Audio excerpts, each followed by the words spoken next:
should be back up.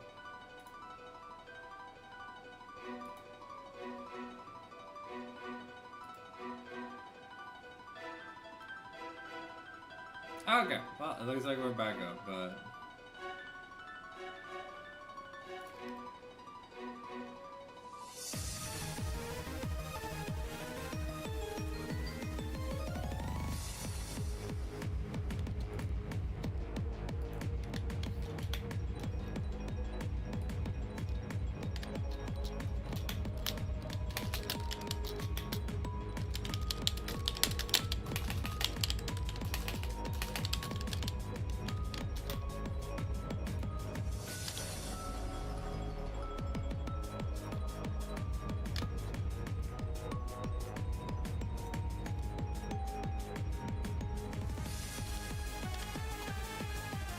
There we go.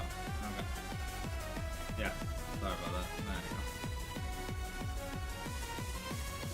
go. Alright, well, looks like we fixed the issue.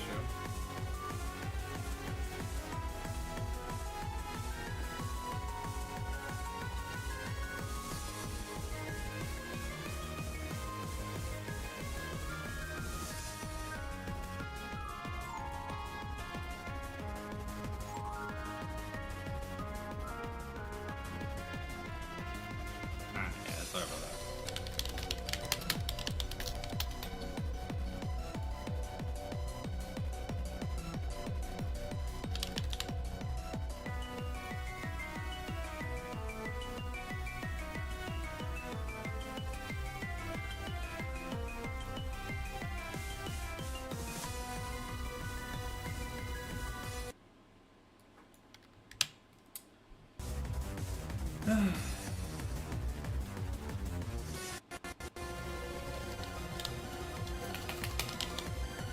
All right. That's what I gotta go do. Okay. I forgot to reinstall ChatGPT. All right. Well.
We stretch. Oh. Okay, well. They should be arriving soon, is what I'm told. But, oh. Looks like we'll find out in a sec if there's a scrim happening.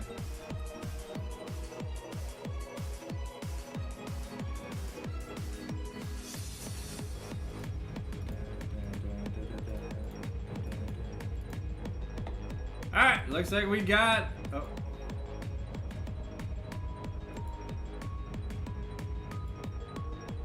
Looks like we got ourselves a scrim, ladies and gentlemen! Let's get ready! Let's get hype! It's time to watch a pretty damn good fight! We tried finding something that rhymes. I had a I had a brain fart, so apologies there.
Lord of the Rings name.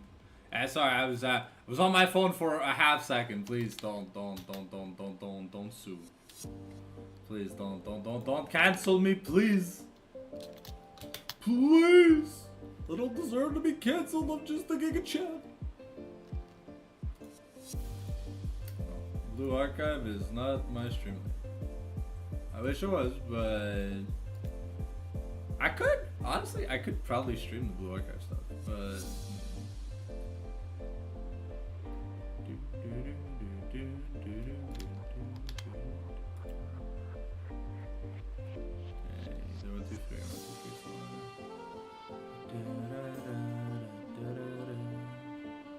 what the fuck is this? These are fish with bioluminescent eyes, but oh my god. Jesus Christ, bro.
Alright, well, the players are getting ready to join in the lobby, so it won't be too long, ladies and gentlemen.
Let me just make sure we get it right this time. Okay. Hey, it worked. It worked. On the first goal. Nice. All right, well.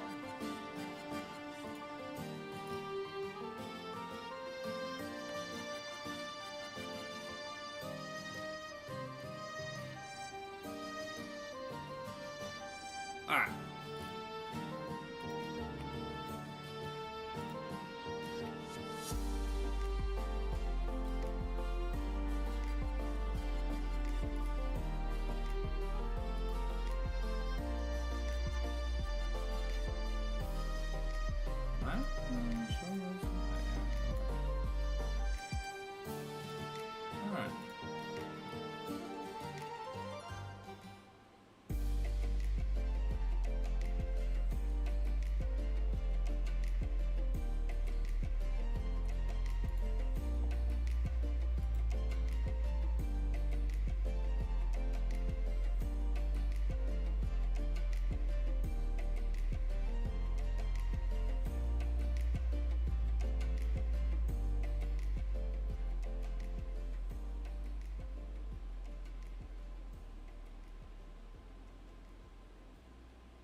Alright, here we go.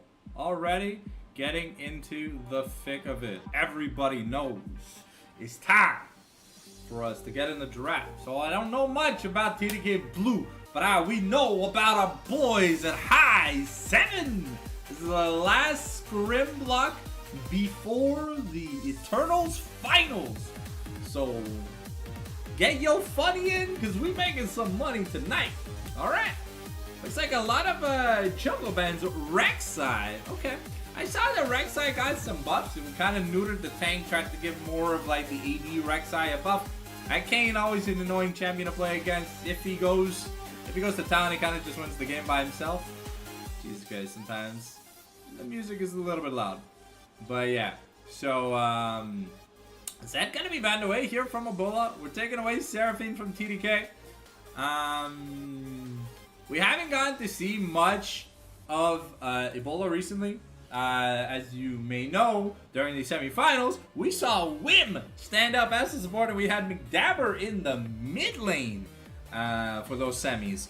So versus Nordians. So it was a banger 5-game series. If you missed it, go after this broadcast. Go check it out on the YouTube channel. Puggy Woggy time. We're taking also Yasuo away. Okay, you're gonna be the knight from Dars. Now that's a little bit interesting. Now that could be some OP.GG leaking, but I'll be honest, I've never seen Dars play York, so I didn't know it was in his wheelhouse of champions. But hey, if it means he has another flex ban, the Gangplank is up and available here, ladies and gentlemen. So, but the Varus is gonna be early priority. Let's see what TDK are gonna be able to do against this legendary Onivotsula Opunglavarus. Well, we'll have to see if Dars gets his legendary Gangplank. I mean, to be fair, Gangplank has a lot of bad matchups in the top lane, so it's not something you can insanely blind, but it's a definite easy pick into a lot of champions. Just there are quite a few meta top laners that don't give a flying fuck about Gangplank. Xin Zhao being one of them. One that Crescent Guards active, bro, that barrel chain ain't doing jack. Alright.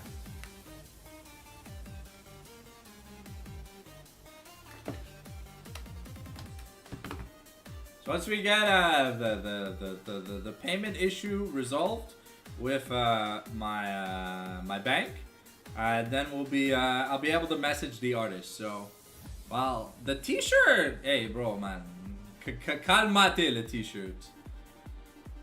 What T-shirt? The merch is expensive.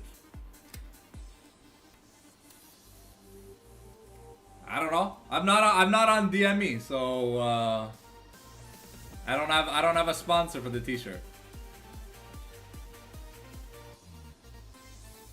Remember, I got banned from DME because I was a very toxic caster for DME. Me toxic, yeah. Wiggy face. Alright, so we've got the Ashe here locked in. for TDK. The Nico Varus, pretty strong bot lane, and we're backing it up with a really good engaged jungler in the Wukong. Not the best pick into Xin Zhao, normally more of a counter pick for Vi, but definitely has a lot of its uses with the Cyclone here to stop Xin Zhao from going to town on Varus. So I have to see here if there's enough good stuff going on. Yeah, I still don't know who I'm casting Sunday, or if I'm even casting Sunday. I was requested by Blossom to cast the Academy Finals, but Kano kind of wants everything for himself. So he'll let me know, but he told me that 5 days ago. So if by Saturday there's no answer, I'm gonna go do something else, you know? Not that I don't want to support you guys. I'll probably be watching the live stream on a side monitor, but like I'll have it playing on my phone while I'm out, but I can't, you know, I can't just do nothing every week. Alright, the Karma here paired up with the Ashe. Good response to the Nico. Answers a little bit of poke, gets a bit of sustain in the shield aspect. And now we're just heavily banning mid laners. Okay, the Silence the Azir, the Rise taken off the table. Damn, okay. So that means the Gangplank is going to be let through. So either TDK have an answer in mind, or they just do not care. Okay, the Mel also, yeah, okay, Mel versus Nico Varus. Not that bad, to be fair. Bounce the Chains of Corruptions, and you get a lot of stuff going for a team fight. Okay, we're lacking a little bit on the damage side here from the side of TDK. So, okay, Aurora, definitely an easy way to answer that damage issue. One of the most busted mages of all time here for TDK's mid lane. TDK stands for Team Death Knight. But if you guys aren't Yu-Gi-Oh players, then you guys already knew that. Alright, the Galio in answer here for Ebola. And not really a winning matchup, kind of like just a soft neutralizer. Because even with the Galio pick, the Aurora kind of just shits on him. Because Auroras tend to go Leandre's anyways, so the Galio's MR item won't really mean much. Now let's see here what High 7 wants, because they have an option of taking the Rumble here. But that Aurora could be a top flex, and if it's the Aurora top, then Rumble's a really bad matchup for it. But we'll see what High 7 want here. And okay, it's just going to be the blind Ambessa. So the Gangplank going to be let through on the wayside. Not going to be considered here for our boy Darcy Dars. And yeah.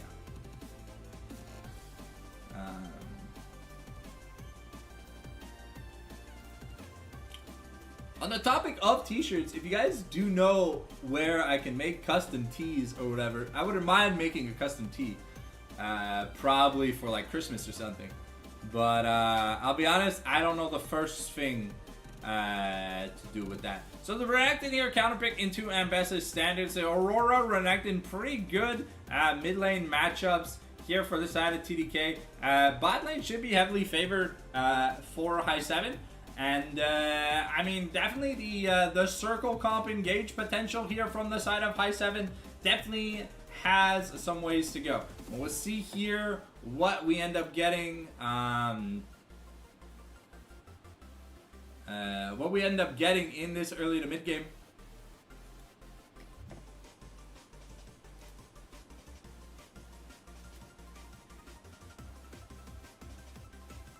So we're about ready to get into the game, ladies and gentlemen. This is your 5-minute warning to get a snack, get a drink, get something that you need.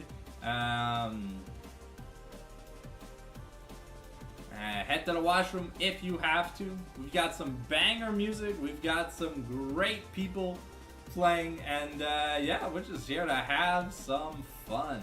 Remember, if you like what you are watching, or you just like the channel in general, smash that like button whenever you see me live or whenever you see me upload. It really helps the channel out more than you know it. And even if you don't have time to watch the video, you know, simply just clicking on it for like a half second does more effort than you could ever believe. Anyways, and that's it for me yapping. Yeah, so like I said, I don't know what we're doing Sunday. Hopefully I get an answer before Saturday morning. Because that's when I want to know if I've got stuff to do. If not, I'll try and do stuff IRL.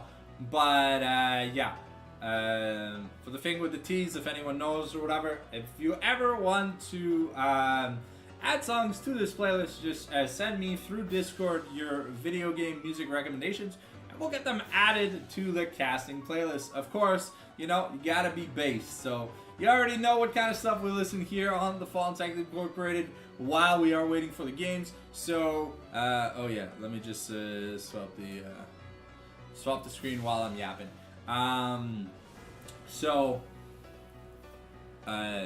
There's that. And if ever, you know, you got that Jeff Bezos money, or you just feel like, you know, showing a little bit of extra and going even further beyond, you can always join channel membership and or super chat. Channel memberships preferred because, well, they unlock things for the channel. Super chats are great because it's money, but members are goated. Something's gone wrong. You've lost connection to Champ Select. Ah, great. Rito, why you do this? I mean, it should be fine, regardless.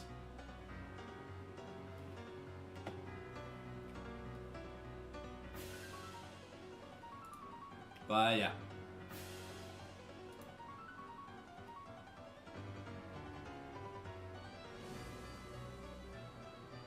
Your connection could not be recovered? Hey, yo.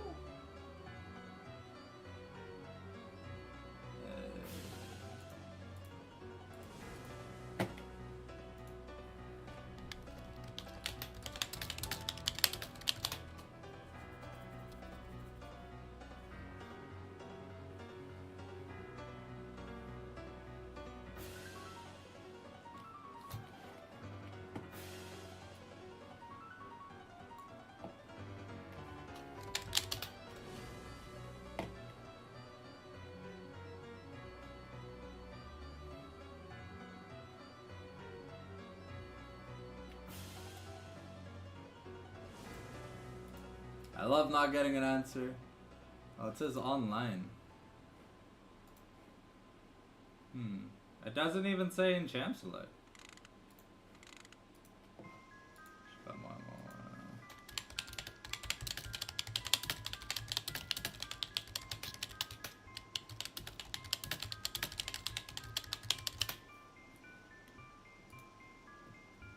I won't be too long. Give me a second, guys.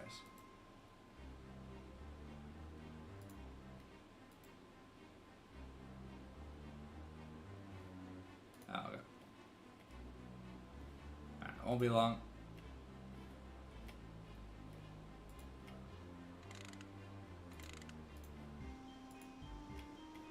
Alright, we're just gonna have to redo the champion select real quick. So into the super webcam we go for a little bit. Sorry about that. Riot, technical issues. You love them, you hate them. I mean, when do they not happen, right, guys?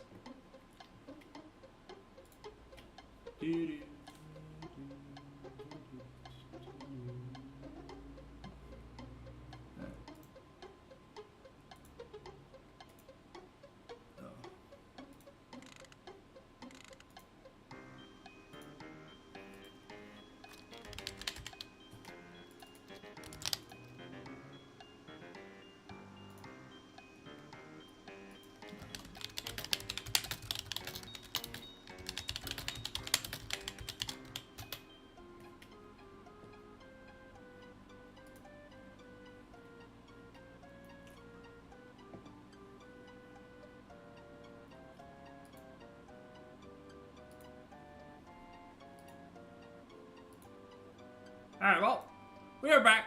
Sorry about that, guys.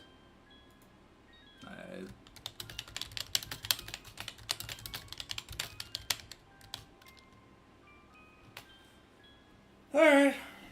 Okay, well, sorry. We got another 5-minute warning. As we get ready to get into the game. So, apologies on that note.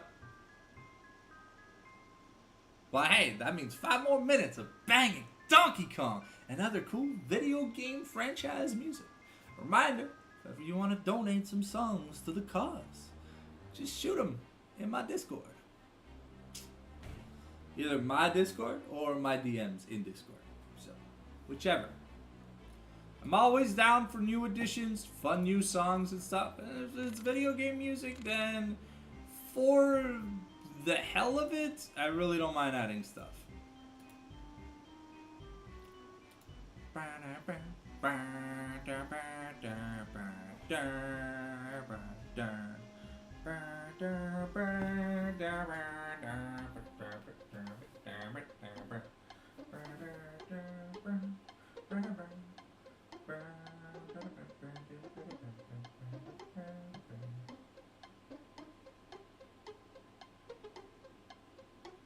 Ugh, I hate Chuck. It's coming out next week. God damn it. Man, the raids in Blue Archive are so ass. Water so dark. Water. Alright. So hopefully no riot issues this time. How come playing this? Just to make sure it doesn't.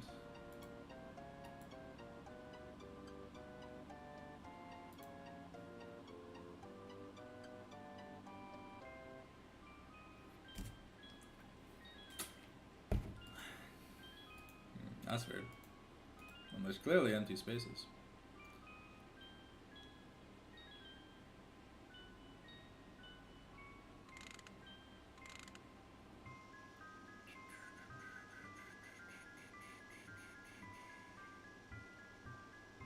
Alright, so we're not in LCS order. We're gonna get things right this time or whatever, so don't worry. 5-minute warning come now. The players aren't in order. We'll fix that once we're in game. We just need to get into the game, so don't mind us, ladies and gentlemen. We're just here, having fun, having a blast. And that's all we's gonna finna be doings.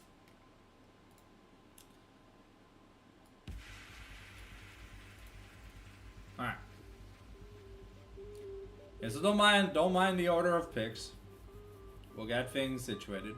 So, what we're looking at here, we're looking at a winning bot lane here for high 7, but I want to say losing lanes for mid and top. We had to blind pick the mid lane, but I mean, Ebola picked Galio into Aurora, so I don't think Wukong Galio wins 2v2s against Zinza Aurora, so we're going to have to be a little bit careful to see how Ebola handles the early laning phase. And Renekton versus Ambessa, if Ambessa ever presses W while Renekton has his W up, she loses. 100% she loses. We'll have to see here if Dars takes Grass. Because, I think Grass, by default, you know, the rune that everyone takes on most top laners. There's been a little bit of, like, Lethal Tempo. There's been a little bit of Conqueror, but for the most of it, on bruisers and tanks, it's Grasp. Now, the reason why it's Grasp is because it's kind of a broken rune. If you don't realize, especially if you're a melee champion who has range accents, you get 100% of the Grasp effectiveness while having a safe way to proc a better Fleet Footwork. Now, Fleet Footwork is like great on AD carries, but on top laners, it's a bit lackluster. Plus, since the top laners are building HP and AD anyways, they only get tankier for doing natural traits. Sure, they lose out on a little bit of AD, but you know, sustainability, especially in these like drawn out skirmishes that last more than like, let's say 15 seconds, you know, sometimes having 1 to 2 grasp procs, which can heal you a decent amount, especially if you have like second wind and stuff. Sorry, not second wind, but like revitalize and stuff, right?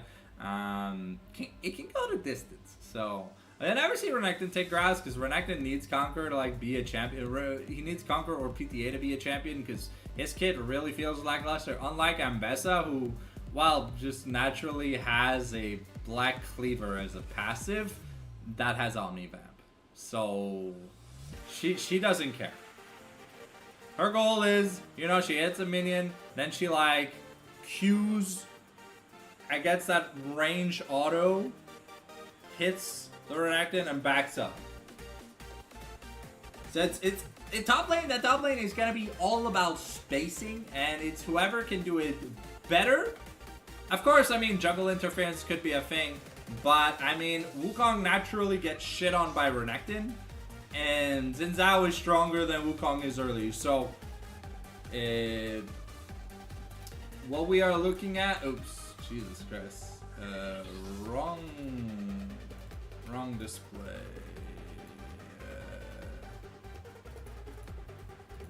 Nope. There you go. Sorry, I sent you guys in the Matrix for a quick second. You'll notice I've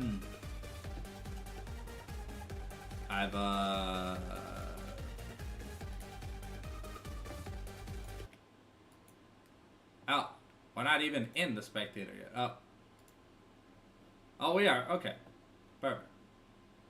Here we go. Let's have some fun, guys, shall we? It's a great stream, great time. This is, I think, my first stream since I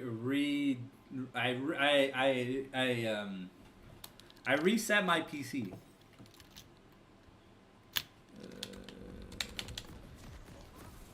Yeah, let's just fix this up. There we go. We should be good to go here. Yep. Alright, good luck, have fun. Like I said, we got ourselves 4, so I didn't do the skin roulette, sorry. I was, and they loaded too fast anyways for skin roulette. So we got ourselves quad teleport, 10 flashes, standard. It's cleanse versus barrier because, you know, there is the Ashe, and it's really just the Ashe. Let's see if Shen's is going to be able to do stuff here in the early game. Started Call of the Meek. Gonna miss though, but Dar's gonna get a nice little proc in exchange. It is the Grass for Ambassa, as I had foretold. Au niveau de cela, comme je l'ai dit. But yeah, we've got double ghost watchers for the jungle items. Yeah. It's not an on-hit Varus, because I mean there's not really much of a tank setup here for the side of, ooh, okay, friend here, gonna get poked just a little bit, and yeah, let's double conquer jungle. It's phase rush here for the Galio is important. He is gonna want to be able to get out of sticky situations, so a little bit of movement speed after doing the combo. But you can see Ebola already struggling here in the level 1. The electric proc really phenomenal against the Galio. So Ebola already have health, and Shrisi is looking for a solo kill already. And yeah, that's the flash, the auto, the Q connects, and that's going to be it. And Ebola already down. It's flash for flash at the mid lane, but this is not a winning matchup for this Galio, especially not early. If the Aurora picks up, if the Aurora picks up a Leandri's as her first item, definitely will be able to make the life of this Galio living hell. McDabber gonna continue eating some Poka. And Dar's doing what he can to farm under turret. A lot of poke coming through here on Captain Didi and Dabber, but the double arcing comet definitely does help. Okay, the taunt going to be channeled here by Ebola. Not going to find its target, and now Shrisi here looking to find even more. Okay. The stun comes through, and Ebola already taken to gray health, and he's dead again. It's the gray screen simulator here in the mid lane, and this is bad because now we're already like 600 gold behind. Aurora's going to recall. Okay, Dark Seal, refillable Amp Tome to just boots. So that's like double the AP already. Captain Didi here in a bit of trouble. The damage is coming onto him. The barrier forced by Hades. Ooh, okay. Dars might be in a bit of trouble. Oh, but the feat of warfare get completed. At least Dars gets to answer with a turret revenge kill, but it's not gonna be enough. And okay, Srisi here now doing a decent amount of damage. Mr. Burner and Mithrandir are both looking at the possibility of a play here in the bot lane. Mifrandir has hit himself into the bush. And now Ebola might just be dead again here. We force Hadiz's flash. And now Mifrandir. Oh, there's no mana. There's no cooldowns here for Captain DD. He cannot kill the Xin Zhao in response. So it ends up being a...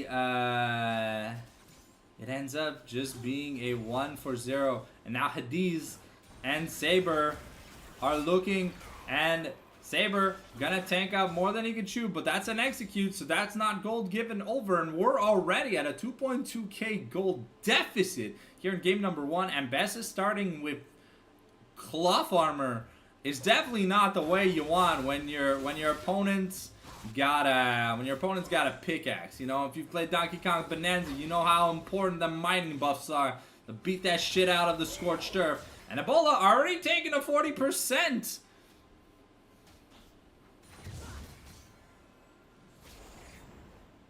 Okay.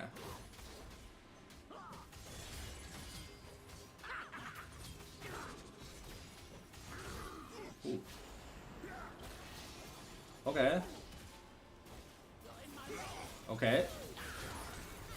Okay, Mifrandir with a double kill here, and now he might look for more. Can he get it? But Saber is here with the shield, and there might just not be enough juice. The triple kill here, and now McDabber in trouble. The quadra for Mifrandir. It's gonna happen. He's gonna survive the triumph. Make sure he lives.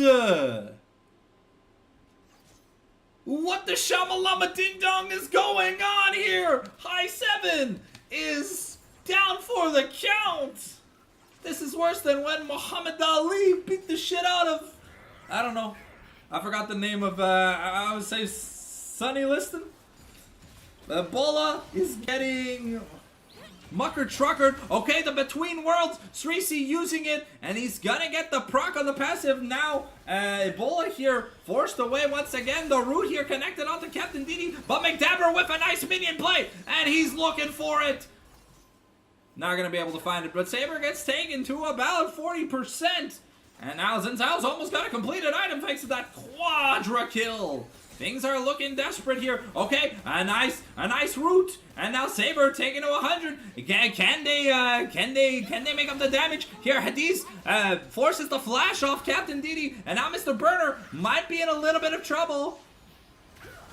And that's just a double kill for Mifrandir. Though it becomes lightning, he does so much damage. He's 7-1. That's a finished eclipse at 6 minutes and 40 seconds, ladies and gentlemen. This is more of a disaster than what happened on January 6th in the States, ladies and gentlemen. Shit's crazy. Now McDabber might be in a little bit of trouble. And now he's got the Pop Blossom, but he's just getting gunned down. And the Flash Saber getting not an execute. Shutdown goes over to Captain Didi, but this is a 10 kill lead here for the side of TDK. And they look to be smashing through the opposition. They must have played Donkey Kong Bonanza because they realized that high 7 is just smashable terrain. And now Srisi is up 2 levels here on the Galio. They gotta be a little bit careful. Is working towards the Leandries as expected. And being down 2 levels. Okay, Srisi taking a lot of damage here. The minion wave, and that's gonna be Wukong getting a shutdown. But now Mifrandir here. Gandalf is looking for it, waiting for the wind becomes lightning, and he's gonna get the audacious charge. He's gonna get the kill, and Triumph gets a reset. But it's not enough. The 1-for-1 trade in that bot lane though, and high 7 only down 3k, but they're really trying. And now Saber gets rooted up, but there's an angry crocodile! Call him Grundus, cause he's the god of the Nile! And now the hero's entrance gets cancelled, and now Ebola gets turned into some gargoyle sushi! And now Saber gets smacked across the head, but it's time to be a monkey's uncle as Srisi takes down Mr. Burner, and now Shenz is looking, gets the slice, the enchanted crystal arrow from downtown, and now McDabber gets turned into some chameleon sushi. That teleport into the mid lane. Okay, well, Ebola has Merc Treads and 2 ruby crystals, so he's not gonna get He's not gonna get Garfunkeled. But now Shen's, look at all that damage that he's doing to Dars. And things are going from bad to worse. With still only a 3,000 gold deficit here for the side of high 7. But we're nearing item completions on all the members of TDK.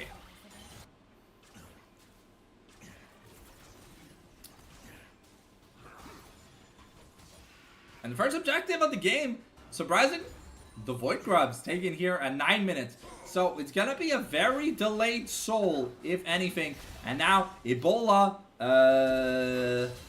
wow, holy shit, Mithrandir forces the Flash.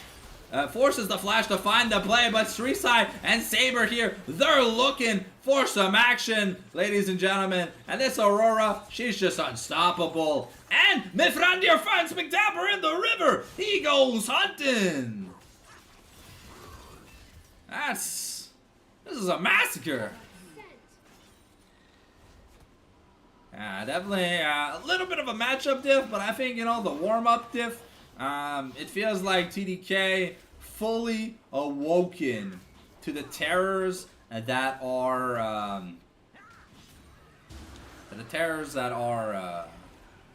high 7. I'm surprised. I mean, I don't think Gangplank is a good pick here, is a good blind pick, especially not if the Renekton was coming out.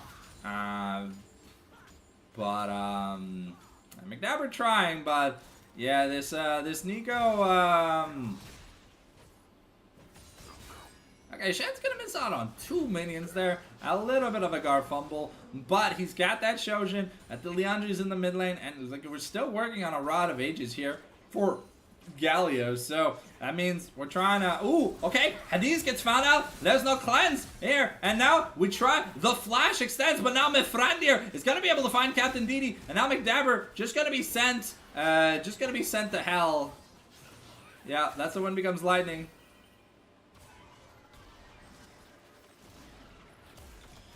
And yeah, okay, Shen's trying to fight a 1v3, but gonna get shut down here by Dars. However, Mithrandir 11-2 in the jungle. The man is possessed, and with the grubs, this Zhao is gonna start fucking up that turret pretty fast. They're looking for a play here mid on Shrisi. And we have the Enchanted Crystal Arrow though, but Mr. Burner might be in a little bit of danger. Here we go. The Enchanted Crystal Arrow used. Mr. Burner is stunned up, and Shrisi gets taken down at the same time. And Mithrandir is looking to find people. Wow, that's a lot of damage. And we get the public execution. And now can Dars make it out alive here to kill the Hades? It's just one ability away, one auto, and he's gonna get a bunch of it's gonna turn him into some fried sushi. And that's Mithrandir surviving 12-2, and that's a 12-minute ace with an execute, so that Xin Zhao keeps his bounty. 2 completed items here for Mithrandir. Gandalf really coming back from the hells of Middle Earth to be able to find. And now Shen's looking to take 2 turret plates on this wave, looking fantastically rich. We're only at, I mean, it's about a 6k gold deficit, yeah. Ambessa having a little bit of a harder time here against the Galio when the Wukong is just present 24/7. So she's gonna go bully the Ambessa, who can't really fight back.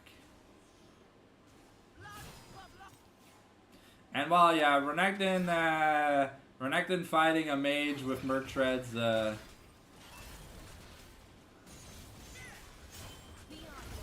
okay, Srisi might be in a bit of danger. Here, the flash forced out from Srisi, and we're looking, we're just going to push the wave in, but Srisi is going to use his flash to make sure he gets away. Dar's not going to find with the Q, but here's Mithrandir, a 2 item juggernaut, and we're looking, the Between Worlds hasn't been channeled just yet, but there's so much damage, and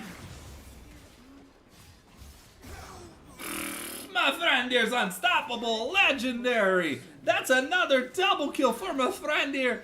Aurora gets a kill, sure, there's no shutdown to even take on the Aurora, so we're just getting further and further behind, but we have to keep fighting, because if we don't, this team just runs us over. But the more you fight, the less you win. In Sun Tzu's The Art of War, sometimes fighting with your pants down isn't always the right way to fight. The teleport here coming in from Ebola, we're looking to get some gangbangs in, and McDabber gonna be the first to taste the McDicking, and oh shit, okay. Shen's just gonna be surviving. He's level 11, but he's gonna be taken down here by Ambessa, and now Mr. Burner is gonna try, we don't have enough damage to fight, but now there's no turret left, so there's no holding back, and Mithrandir pushing the top lane like he's a top laner. No fucks to give. The jungle already completely cleared, and okay, the Smite gonna come in, and here's Risi here looking. We've got the Cyclone angle here. Hades gets taken low, and maybe, okay, so we trade Hades for Mr. Burner, but now Risi and Saber, they are looking. Excalibur! No, it's not gonna be enough. A double kill here for the support, and now Mithrandir is on split pushing duty against the Galio's guard. So, yeah, no, 10,000 gold behind, ladies and gentlemen. Sometimes you just chain the next game angle. Looking at the money, Mithrandir has another 2,600 gold to spend. This man's unstoppable. Honestly, I don't think there's. I think you need all 5 people just to kill this guy, just to kill this Zinzao. But record-breaking deaths here from Ebola. We've never seen such an inting festival. But hey, I mean, it was a really, really bad matchup. And when you play it poorly, you get punished early. Neutralizers are here to try and absolve oppression, right? But you're already... Okay, DD gets a nice chain of corruption.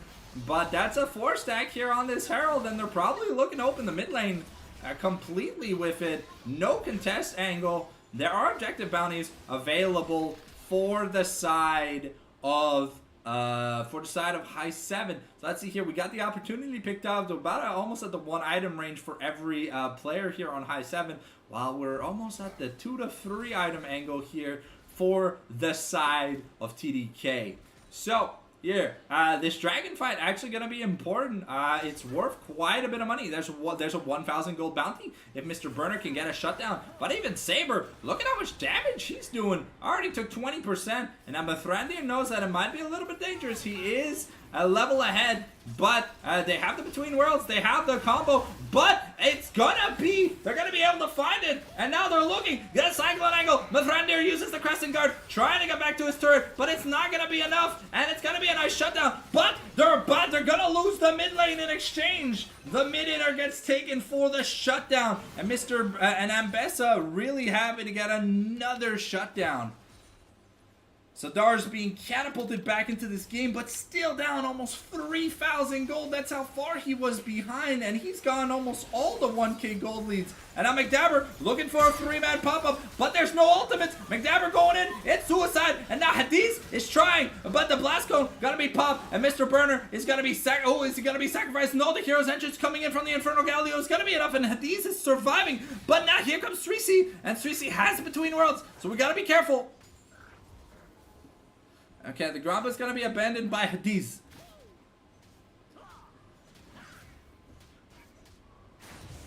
And Mr. Burner knows better than to try and smite fight an Ambessa. Mainly just because she can kill him. Okay. Alright, we're going to bunny hop over the wall. Okay, Shenz is gonna find an angry monkey, but Shenz is gonna be able to deny. Okay, and Shenz might be in trouble. The Dominus comes out here, but Hades wins the 1v1. And, well, let's just say a crocodile is more of an apex predator than a chimpanzee at this point in the game, ladies and gentlemen. This crocodile looking ferocious. Almost looks like he's part of Menavos. He's got that Just Sandy title, if you know what I'm talking about. Okay, my friend here looking for Dabber. Okay, the audacious charge onto him. And, oh, Jesus Christ. And, okay, that's going to be a kill here. And now we're bringing a minion wave. Mithrandir looking very comfortable in the dive here. Okay. Saber taken for a loop though. Has the turret aggro. And that's going to be another 700 gold shutdown here for Mr. Dars. Now only 2,000 gold behind. But that should at least be his second item completed. And there are some comeback angles. But I mean, you're still 10,000 gold behind. So while you're getting shutdowns here and there, there's only so many things you can afford to keep losing. Because turrets don't regrow. Unlike investments from crypto. Okay, Mithrandir caught out again, but this time he doesn't have a juicy booty. He's just gonna be taken out for 3. However, Dars struggling a little bit to try. Oh, okay. Oh, and now Shen's caught up. That's, man, another 500 gold. But will he be able to kill someone? Yeah, he does. Okay, goes down 1 for 1. So only about 150 gold advantage here in exchange. And Dars is on the pursuit. But, yeah, Srisi kind of hurts. The Icon has spawned in the top lane. And the Between Worlds here, we're looking for the angle. And the bird from the Andrews with the arrow from downtown. It's gonna be enough. Call Hades Legolas, because this boy doesn't miss.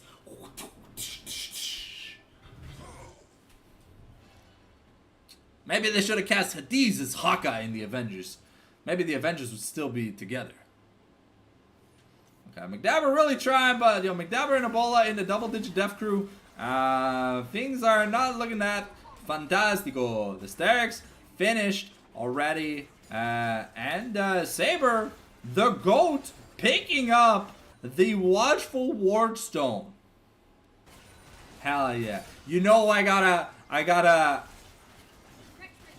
do some come 4K glazing when I see that item. Because if you're a support and you buy that item, you're the throat goat. And they're ensuring that they have as much control over vision. And Hades with 2 items looks kind of scary. Normally a 2-item Ash, not the scariest thing in the world. But I mean, hey, when you have a 3-item Karma buffing you, it's a little scary. McDabber, I'm about to join the 11 Death Club. And yep. He got sent to the Shadow Realm. That's another just kill for free. Wukong, on a bright side, has finished his Cleaver and Triforce. So he's got a little bit of brawling power. But it might just be too late already. Srisi, though, not contributing to the damage here.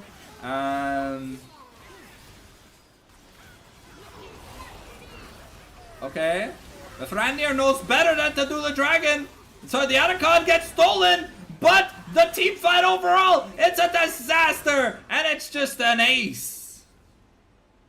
McDabber was technically dead, so another ace, but a quadra kill here for Shen's. This man unstoppable. Yeah, and what was just down to a 2,000 gold lead for Shen's, now back up to an almost 4,000 gold lead. And that might just be the end of game number 1. I don't know, but it's at least going to be the inhibitor line almost broken into. We got grubs, we got some powerful people, and the waves are coming. The wave is coming in top. There's a big wave forming in the bot lane. And, yeah, that's Hextech Soul this game. I didn't even get to talk about it because it just didn't really matter at that point.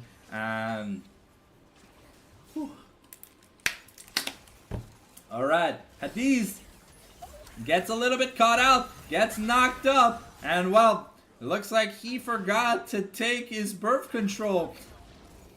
Because he got found out. Alright, the clone gonna absorb the Mantra Q, and now they're looking for priority on this dragon. It's another 1,000 gold that they can maybe salvage.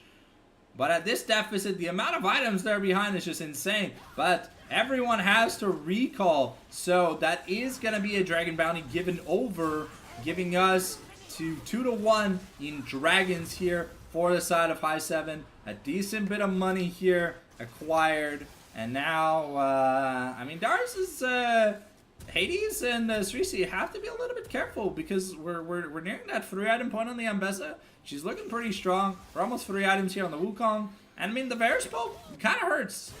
Sure, the Nico and Galio are basically just you know, do-rags full of doo-doo caca, but...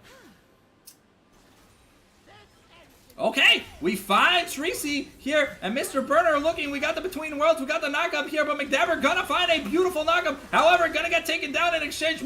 Shen's in trouble, though. Now procs the... Oh, okay. He gets the Gromp in exchange, but Mefrandir is looking for Captain Dede. And he gets the Audacious Charge, and with the speed up, it's gonna be enough. Now he's looking to fight.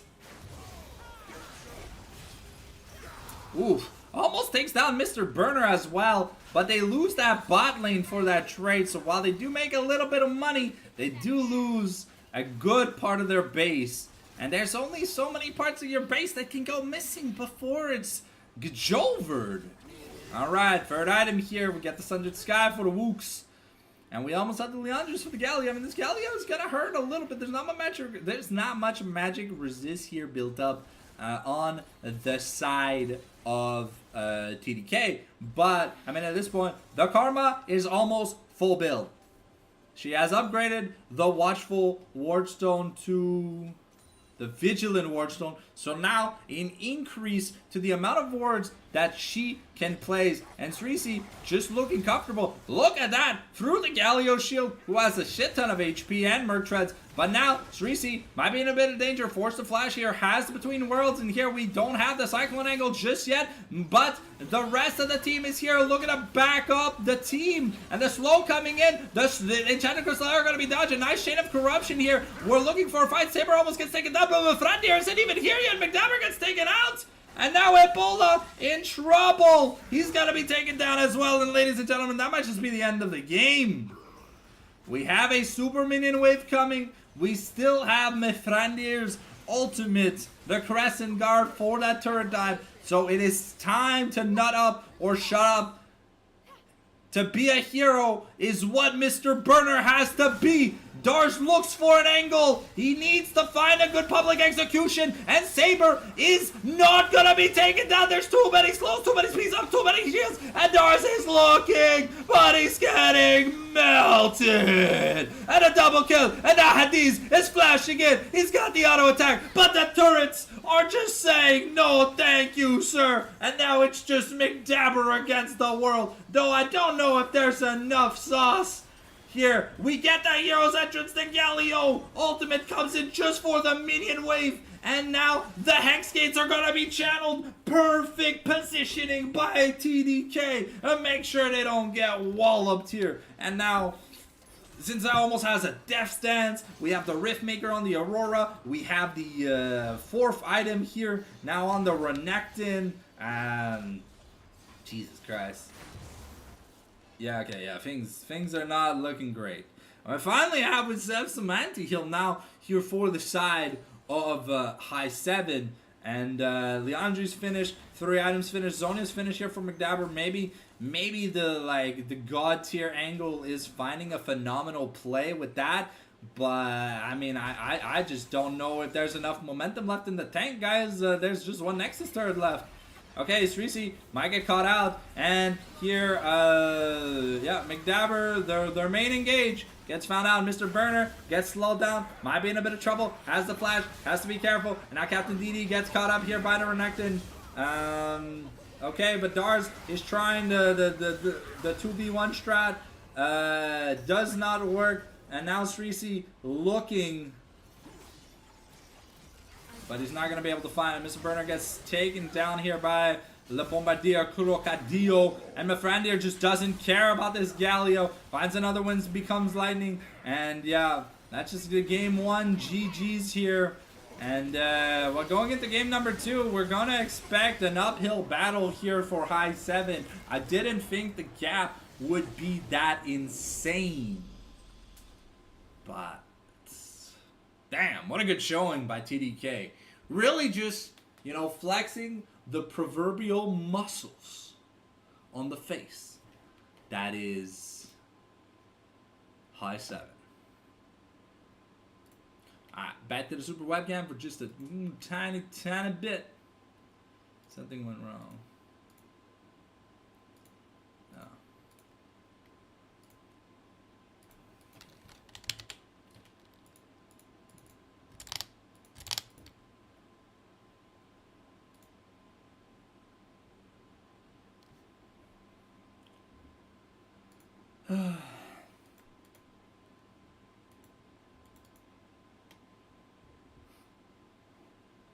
Alright, well, as we get the draft ready for game number 2, it looks like we're going to have high 7 here on red side.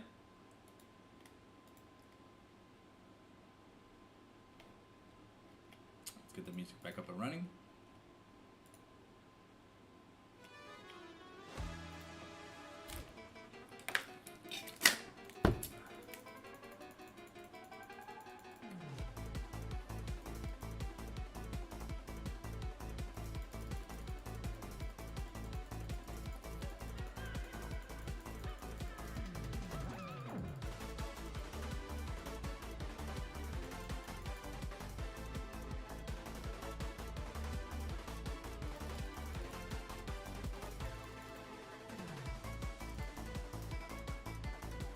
That was one hell of a massacre for high 7.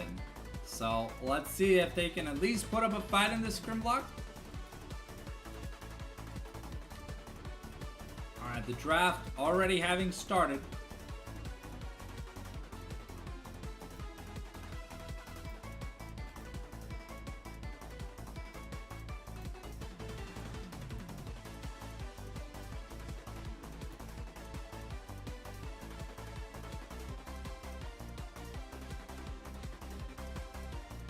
Alright.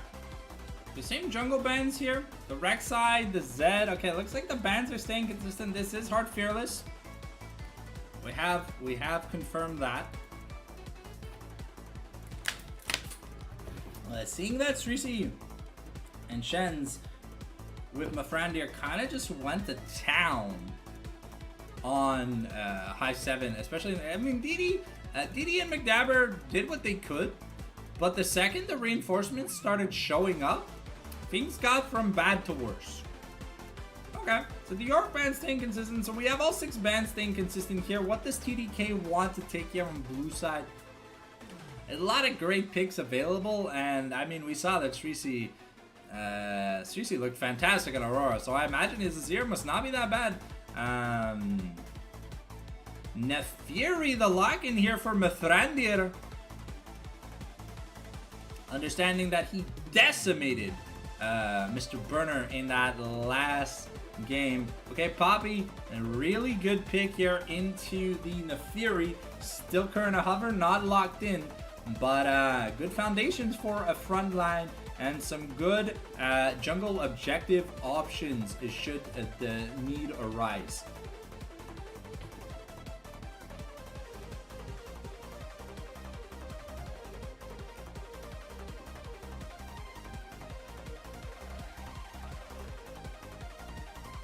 Alright, the Azir here for Ebola.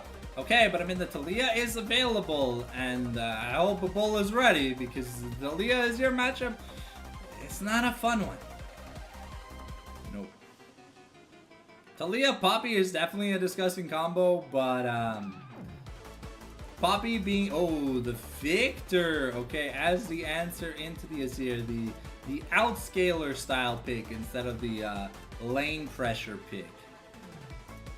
Okay, so we saw Srisi have a fantastic laning phase against against Ebola. So now we'll see what he does on a pick that has a little bit less damage. Aurora is stupidly strong in the area.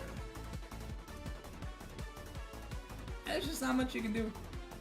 You get tagged by that Q, it just kind of hurts. Okay. Hades just looking to pick up the no, okay.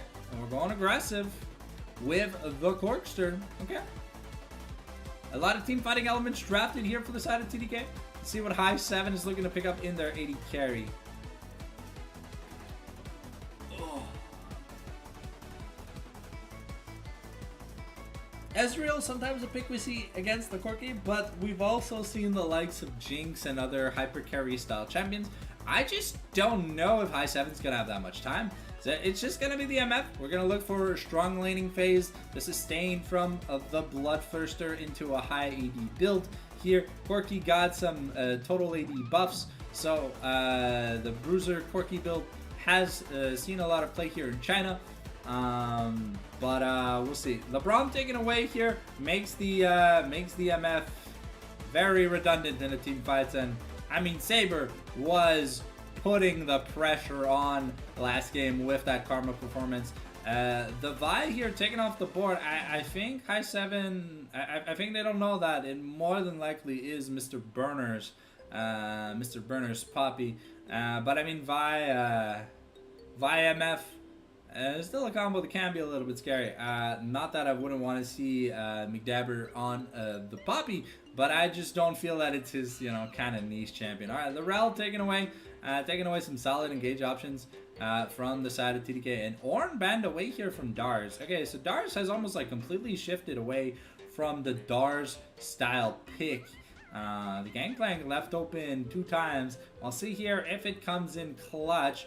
I think it's best to just pick your support here. At least grab up the Rakan or something. No, okay, it's gonna be the Nautilus. So looking for more picks than teamfight prowess. Not much that the Nautilus ultimate is gonna do if you're too far behind, but definitely a good way to start team fights. Ebola and McDabber will have to play a little bit safer this game.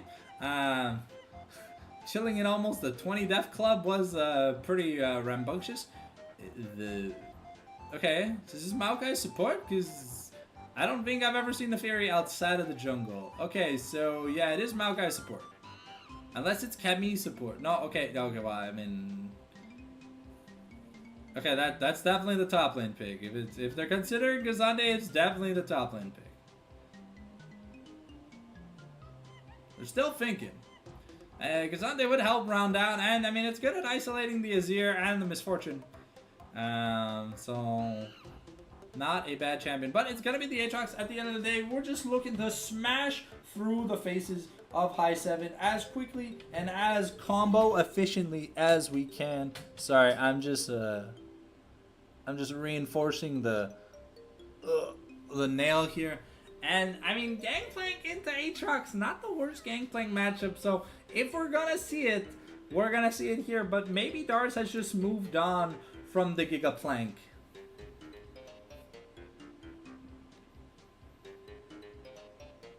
It's gonna be the laugh. Now, do keep in mind, there's no enchanter for the laugh here. So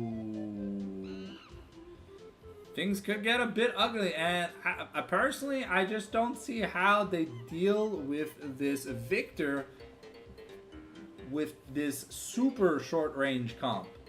I mean, given that Neferi a little bit anti-synergical to what Victor wants to do, but hey, I mean, Mithrandir was campaigning a one-man army. That dude was Bodhi from RuneScape. He was saying we don't lose those, we win them.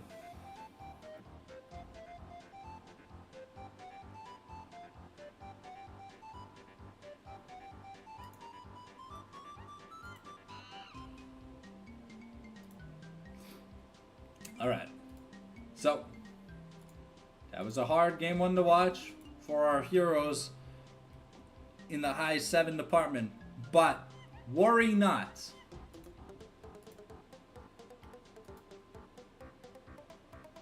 We get ready, the players are placing themselves, so it won't be too long. We are missing leader of the Goon Squad, Mr. Shrisi.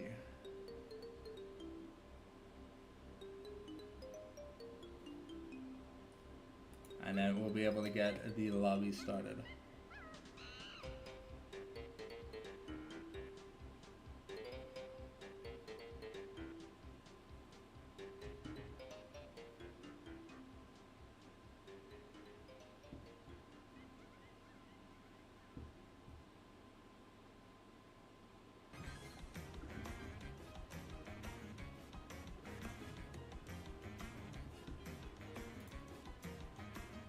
Okay, so it is a decent LP difference between Srisi and Ebola. Ebola Emerald 1, Srisi Masters. So you look up a little bit high here for High 7 to play against, but we hope that our hometown heroes are here to have some goddamn good points.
Won't be too long, guys. We are heading into the spectator delay. 3-minute warning. Grab a snack, grab a drink, because you saw the amount of action we had in that last game, and it wasn't for the faint of heart.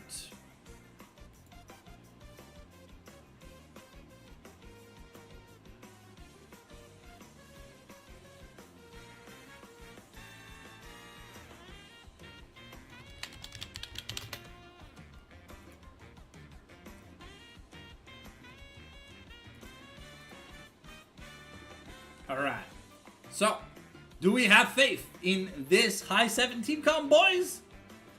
Can the boys in red make a comeback?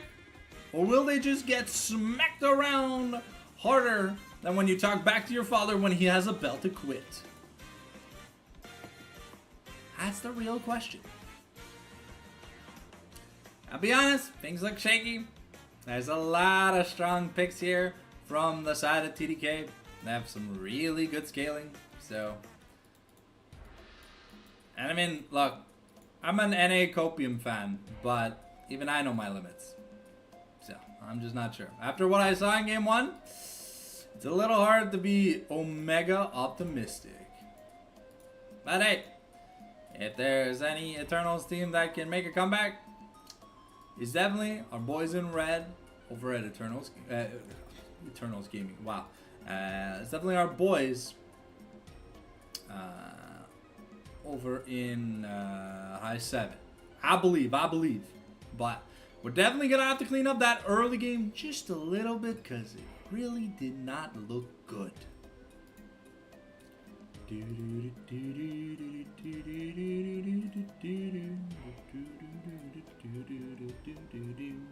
About 30 seconds before the, I don't know,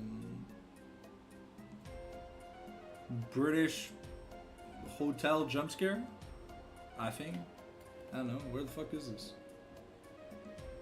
Oh, I can learn about this picture. That's crazy.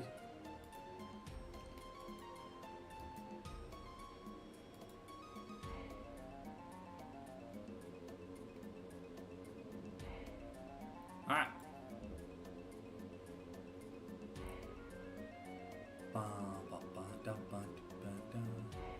Surprisingly, we're not getting in the loading screen before 0 seconds, so... Oh, okay, never mind, it was at 18. So let's see, can we do skin roulette this time? Are we good enough to do skin roulette? Let's go.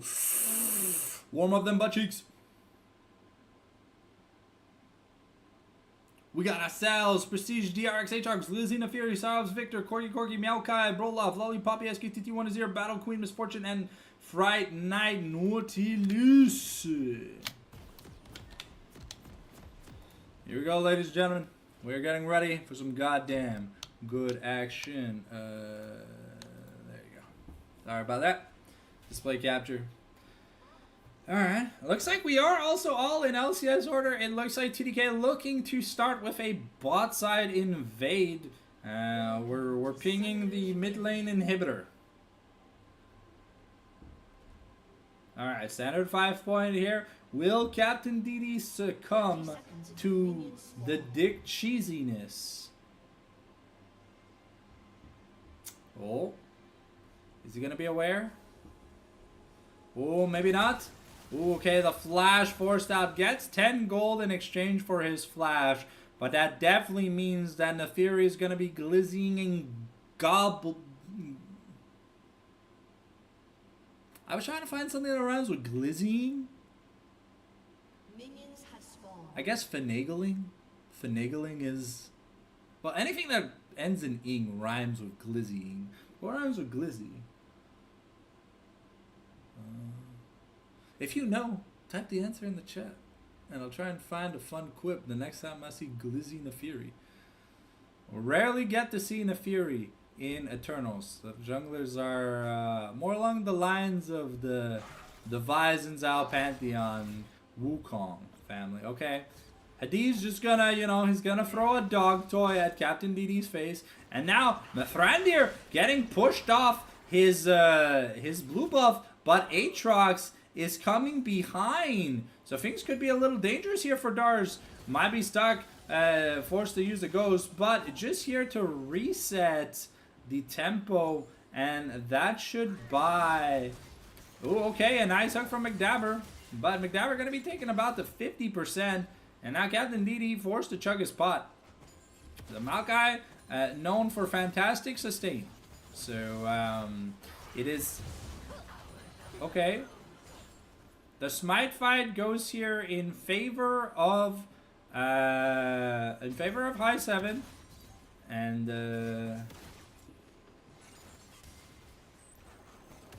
ooh, okay. These takes a turret shot in exchange for that.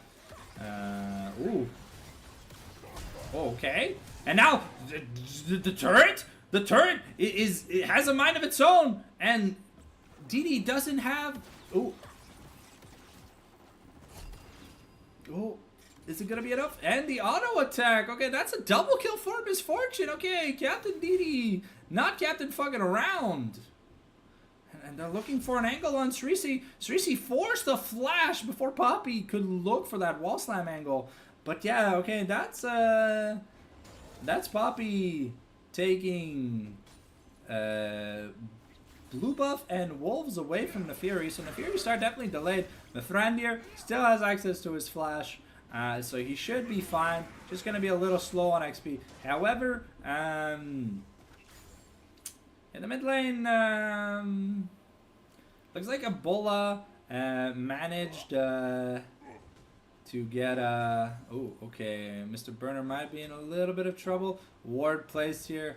Mr. Burner gonna get spotted out, but Saber is here, so it looks like Mr. Burner. Oh, okay. We are rotating up the fam jam, and it looks like Neferi doesn't want any of this smoke, so she's just gonna get away. Shen's just looking a style with the DRX Aatrox, getting those Darkened Blades and those KDA pump slammers into the ground. And Dar's doing what he can to farm up. The Rectrix, ooh, okay. That was a really nice dredge line here. And now Saber in a bit of danger. Okay, well, game 2 looking much cleaner here. The tempo interrupted.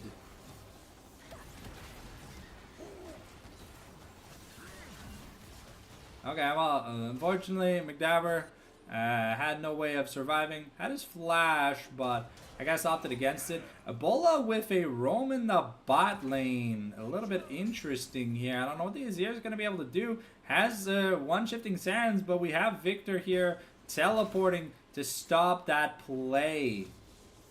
And Dar's with an XP advantage here. But that is going to be momentum acquired here by ooh, okay, Dar's looking for a little bit of a trade as the undertow, but really got to crash that wave in. Okay, is going to be able to push the wave in. Ebola, who was at an XP advantage, now just about a little bit behind, and Victor not going the Roa start, so we're probably gonna see the BFT here from Victor.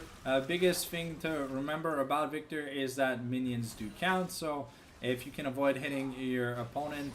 And ooh, Ebola here forced the flash pre-6 means that he won't have it for a shuffle play if ever he finds an angle. So now Mr. Burner a little bit behind in CS because Neferi's been able to just farm away. However, she has not yet reset. Looking at the money, the gold lead isn't really phenomenal, but it's probably going to be Sundered Sky versus like Eclipse or Shojin.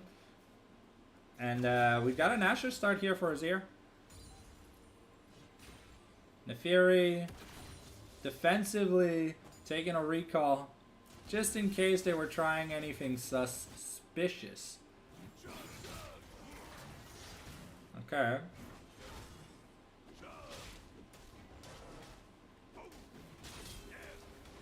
Okay, Dar's gonna take a good trade here on Shen's. Keep in mind, Olaf has a lot of stupid regen, and the lower his HP, the faster he swings. Okay, but we've got the World Ender, and it looks like they're trying to bait the Olaf. Alright.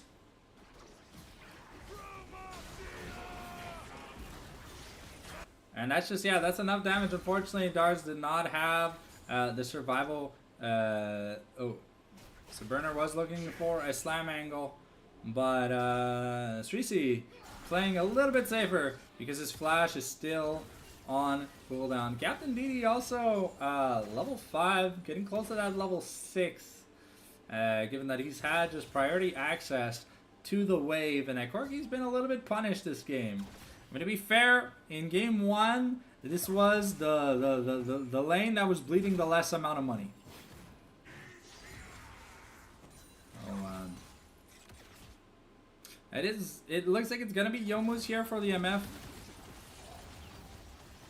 And so there's not gonna be any sustain angle here. Okay. We got the undertow, force the flash, and now Mithrandir. Okay. Might have to utilize his flash. And yeah, okay, that's the feats of warfare claimed here. And Shen should be able to make it back to his lane. But that Olaf with that kill does give him a bit of momentum. It's a tiny, tiny gold lead. But the big gold lead that we're looking at. Okay, Srisi. Okay, the W from Olaf gonna be enough, and now Captain DD looking comfortable here in these trades. But yeah, no BT means there's not gonna be much sustain. Okay, we're looking for an angle here. The barrier forced out, and now McDabber.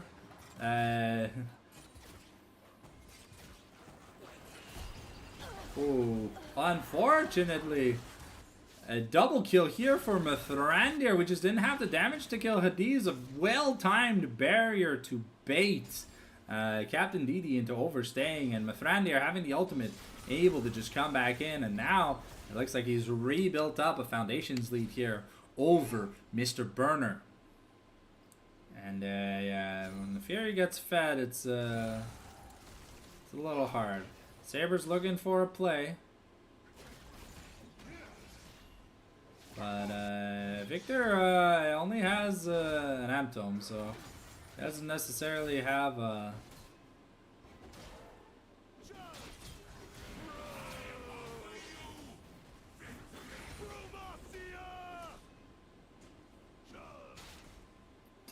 Okay, Shen's is a little bit low, but with the World Ender, there's a decent amount of healing.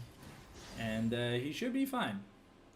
We're going to go look for the berries here in the top lane, but we're not going to find any. McDabber going to be clearing out a division around Dragon. And now we're just looking at another fight here in the top lane. The Undertow missing is a little bit hard because now Shen's can look for an aggressive play as the Infernal Chains gets the knockup, but the chains get broken. And, ooh, okay. That might be enough. And yeah, with the Reckless Swing, it definitely is enough to do that damage. That kill that Corgi was able to get allowed him to finish off that Sheen, so he's got a little bit more HP to survive the MF burst. And the Youmuu's Ghostblade, not necessarily known as the highest damage build. And now Hades forced the Valkyrie away, but Saber might be in a bit of trouble. And that's just a kill found here. And Mr. Burner, able to find, without having to use his flash, able to find a kill here. So Mithrandir pathing to the grubs, knowing that the dragon is probably a lost cause, at least early. And now Ebola looking to take a fight with Srisai. And that's the stun, the Arcane Storm coming out. And now Ebola, maybe in a bit of danger, gets hit by the laser and forced to use the Shifting Sands away.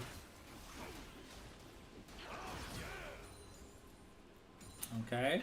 But Dar's now definitely in trouble. We got the Nefariel, but there's just too much damage, and Dar's not able to make things happen. So we trade Dar's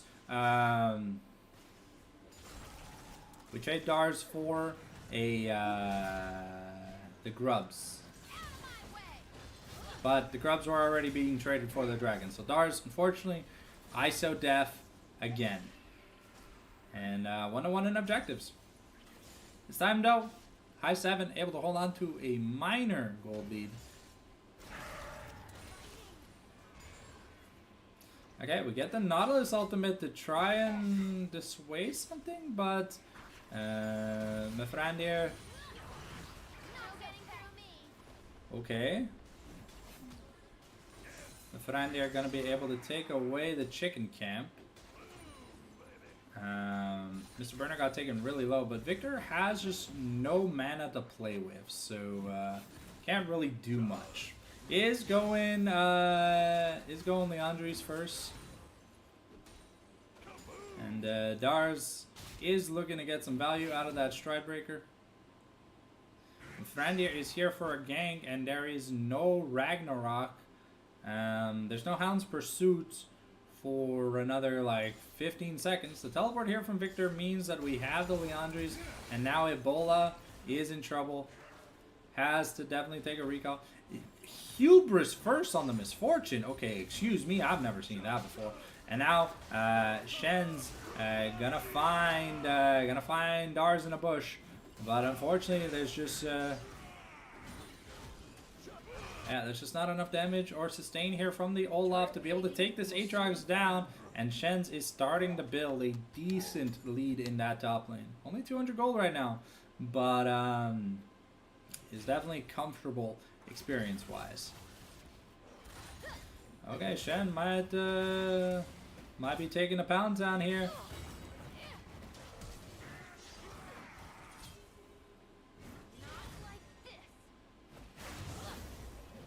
Ooh, okay, Mr. Burner. Ooh, Mr. Burner unfortunately missing the Q. And well, yeah, Aatrox just kind of does damage. Okay, we get the flip back. Srisi had to flash, but now Captain DD in a bit of danger. No summoners here, gets taken down, and there's another Neferi ultimate. And now things are going from bad to worse. About a 1k gold lead here now for the side of TDK. And yeah, this jungle gap is starting to grow large. Once again, double Shojans here for Aatrox and Neferi. Holy shit, can this can this fruit fly just like get COVID and die? I'm trying to cast over here. Okay, Dars really wants to take that turret, so that's at least gonna be the feats of strengths. But yeah, Dars is gonna be traded over for the turret, but hey, at least the feats of warfare, the feats of strength going over here to the side. Oh, okay. Srisi doing a decent bit of damage. McDabber is here in the bush just looking, is gonna find out that he was on vision, but it's gonna keep Ebola safe for now. And now, yeah, Mr. Burner is down 4 levels, so he's just looking to clear the wave.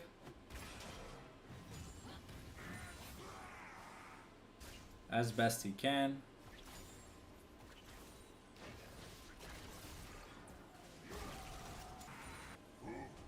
And yeah, poor Olaf, he's trying, but things aren't working out well for him.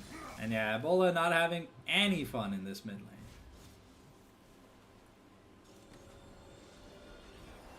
Captain DD is at the 2 item mark though, has double lethality items. I mean, there is no tank here for the side of TDK, but I mean, I just don't know if this is like the MF damage angle we think it is. I hope at least if you're gonna go lethality, you're gonna commit the Srelias to make sure that people get stuck in your ultimate, because there's one very hard lack of hard crowd control from the side of high 7. Stridebreaker finished here though for Olaf, so that's not too bad. And we're finishing some items here from the side of high 7. Nashor's finished on Azir is huge. But right now, this Victor looks unchallenged. And I mean, we've already seen Corki do insane damage. So we'll see if it's just the regular Sheen crit Corki. Or if we get a little bit more out of the Corki build. I don't know if that's the case though, because normally they go like Shojin. They go Shojin Black Cleaver. Shojin, they go like, yeah, Shojin Muramana Black Cleaver Overlord's Bloodmail. So, okay, Adi's gonna get tagged by the Make It Rain. And we've got an auto assault coming, the Nature's Grasp. It's gonna find McDabber, and okay, Saber just gets rooted out, and Mithrandir might be in a bit of danger, and that's a shutdown double kill here for Captain DD, and ooh.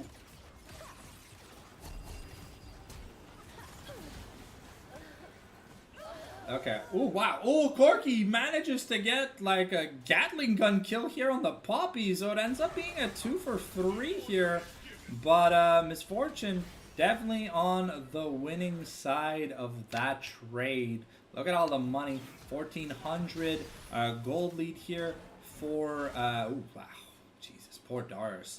He's just getting gangbanged. And there's just nothing you can do. I mean, Q Flash, if it's available, would have probably killed Dars. But yeah, Dars definitely has to be careful. The lead is starting to snowball against him.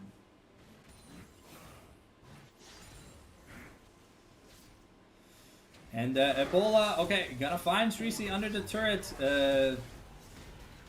Ooh, well, the Arcane Storm not gonna be enough to find the Azir in exchange. Good trade here by Ebola. Loses his almost loses his life, but manages to just use his flash to find himself a kill. And now yeah, Saber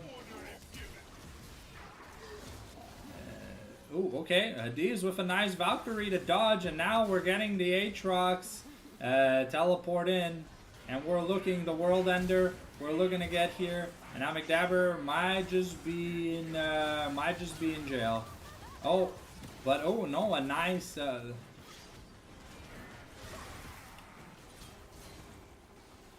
And Shen's just gets murdered here from the turret aggro. The double keeper's verdict to keep Mr. Burner alive. Okay, not the fanciest of plays. Does cost Captain DD his flash. But, hey, they lived. But now, they might be in a bit of trouble. Gorgi is just working his way on that turret, and Victor, looks unstoppable from this point.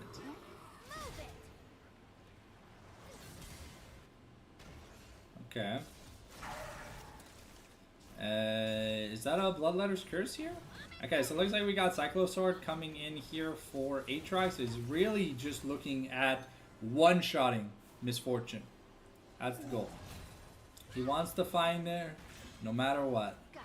Saber gonna be able to just use the legendary Korean strat called Walking Away. I don't know if you guys have heard about it. Mr. Burner here, gonna be found here.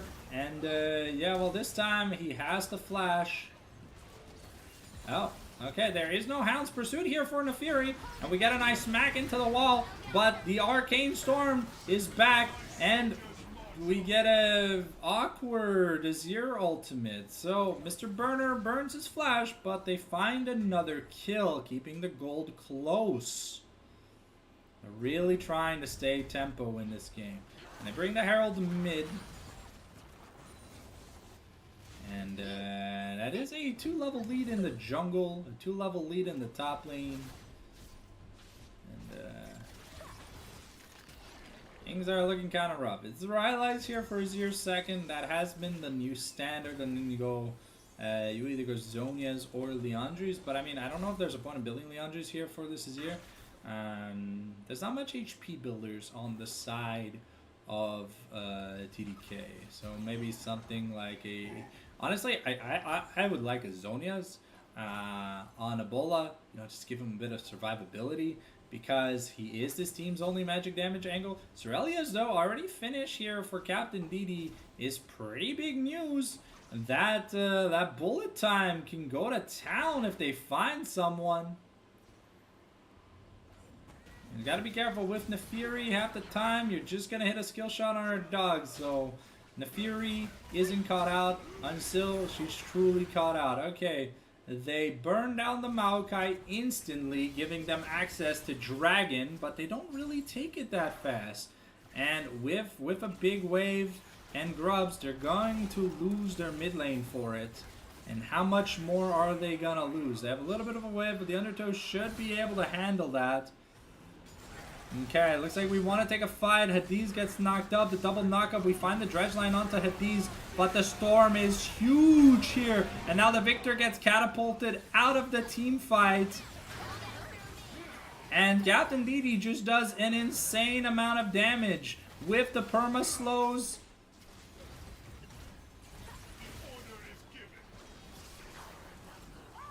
And yeah, Ebola is able to hunt down that doggo, putting the Nefiri down. A team fight win overall for High 7, tying back up the gold lead. And now it's Risi against the world. There is no Arcane Storm. And Ebola finds a nice Azir ultimate. The wall plus Poppy combo. Make Runeterra great again. Vote Azir 2028 in the Runeterran federal elections. But now they need to be able to get away. The heist, the Aatrox, the glass cannon, assassin Aatrox. Can he do enough of a difference? Looks to find DD, but gets a knockup and then gets melted down. That's the problem. This not bruiser Aatrox is very, very squishy. So High 7 starting to build a bit of momentum. And with also that dragon, they have taken Infernal Soul Point. So we are now at 2.5 items on. We're at 3.5 items here on the Misfortune. 2 completed items on the support already. So McDabber is rich this game. Normally, when a team is like neck and neck, though the difference is McDabber being rich has meant that his jungle is a little bit behind. Okay, we get the Ragnarok out early. Okay, the depth charge to find Hades. Hades gonna Valkyrie over the wall and gonna get flashed on. And unfortunately, the Maokai Q does not knock back all targets. So that's just another 2 for 0. McDabber finding some good angles with this Nautilus. Like I said, he was gonna have to find some angles, and he definitely has been looking. There's a big wave coming, and they might be able to take this mid inner. TDK just looking to get the waves pushed out, but Victor should be able to stop anything more than just that inner turret. But we're starting to build up a decent gold lead here for the side of High 7. We've got the Infernal Soul in 2 minutes. We're now denying jungle away from this Nefiri, who's had a lead most of the game. Now let's see if they're able to get away with the heist. The Thrandir looking to chase. We got the Aatrox, but Shenz is alone, and he's just gonna get murdered.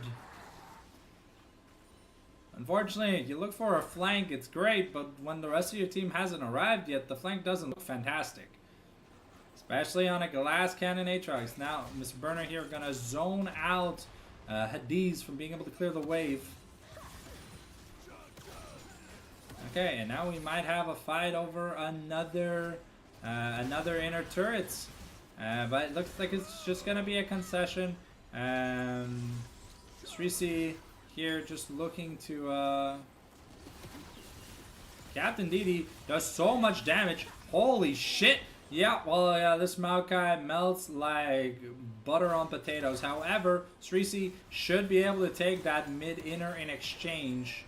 So, a little bit of gold shaved off, but you do lose access to that mid-turret. Also, Victor is relatively even with this Azir. But let's see what Captain DD ends up picking up with his 2,500 more gold. I think maybe an Edge of Night could be good, but honestly I'd love to. It was an Edge of Night, and we picked up the Swift Marchers, so he's almost full build. He's looking pretty clean this game on the MF. Definitely a better showing than what we saw in the Varus. I mean, the Varus, it wasn't his fault. I mean, his support was like 1 in 15, and his mid laner was also like 2 in 15. So, you know, when your engaged frontline just isn't alive to peel for you, you just get jumped on and killed. But hey, Dars has made a nice comeback versus.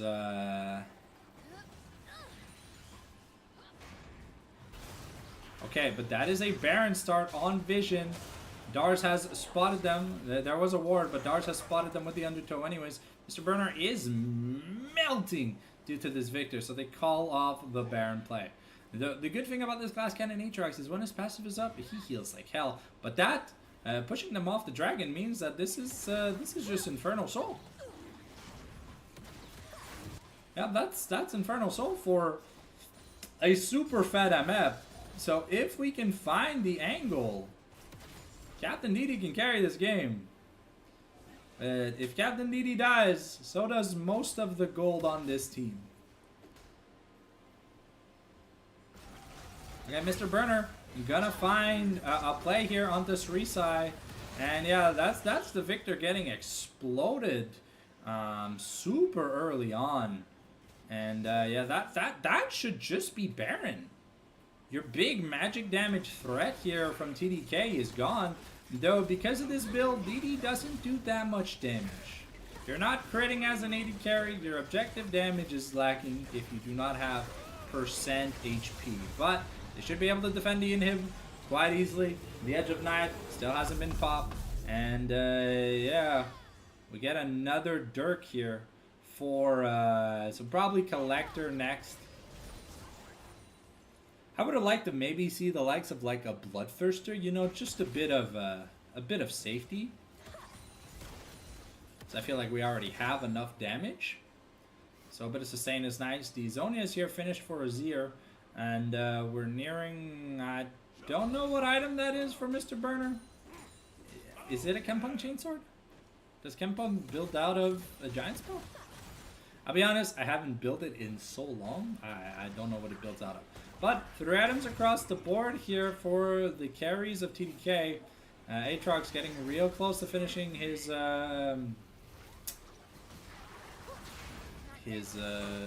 Sundered Sky, which will definitely help him survive a little bit, because right now he has 0 sustain besides the passive. And Mithrandir is doing a decent bit of poke. But yeah, unfortunately this team comp that High 7 has is definitely not amazing at sieging.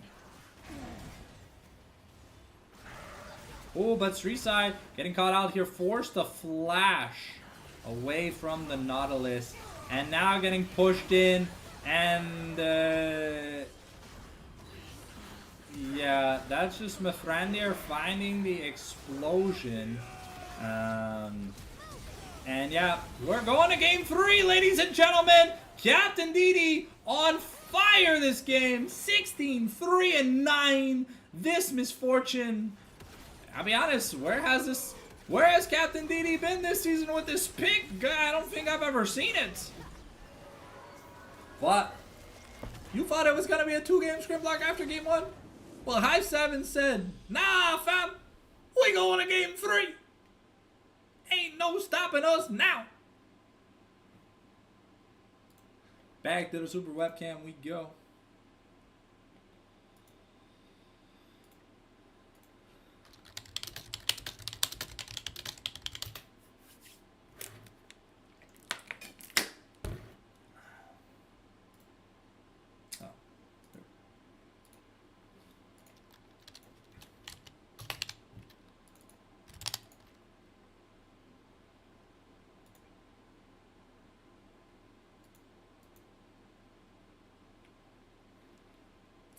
Okay. Things are looking good. Things are looking good, guys.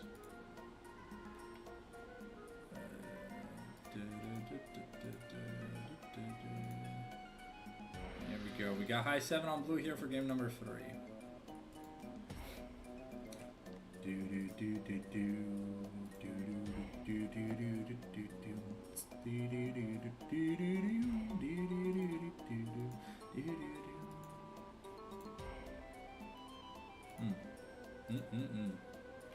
Sometimes, you know, I just gotta click the blue archive icon just to see Akko's pretty face. So you know me. Alright. So the bans have been the same for both games in first rotation. Second rotation, well, the drafts always change. But now, Ebola's Azir and Captain DD's MF looked fantastic, but they're both gone now. So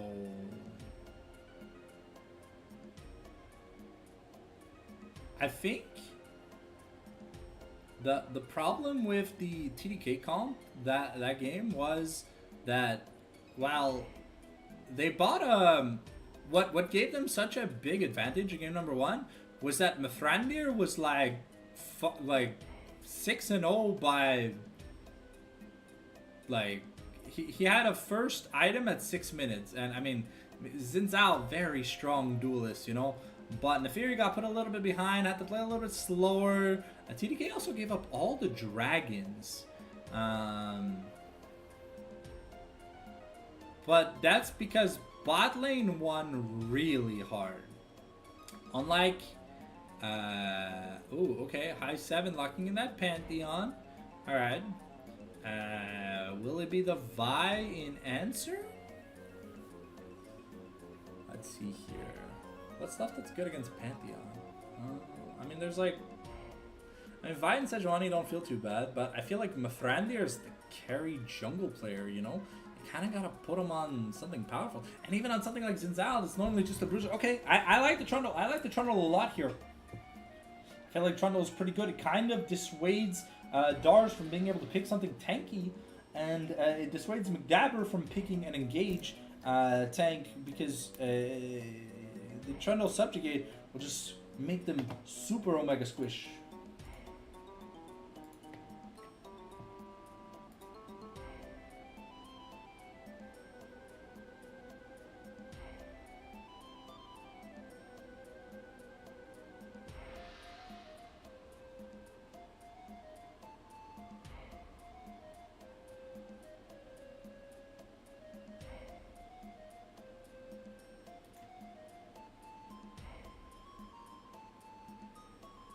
Alright, the Caitlyn here for Hades. His Ashe looked very clean, but his Corki, while he had the gusto to like jump in and stuff, I feel like McDabber just had the angles to find him. Now this could be Ebola Ziggs. We've seen a big resurgence in mid Ziggs due to the changes, but there's a possibility that we see this for Captain DD. Though, I'll be honest, I feel like when your 80 carry is like a big gapper, you know. Okay, well, it's Ziggs 80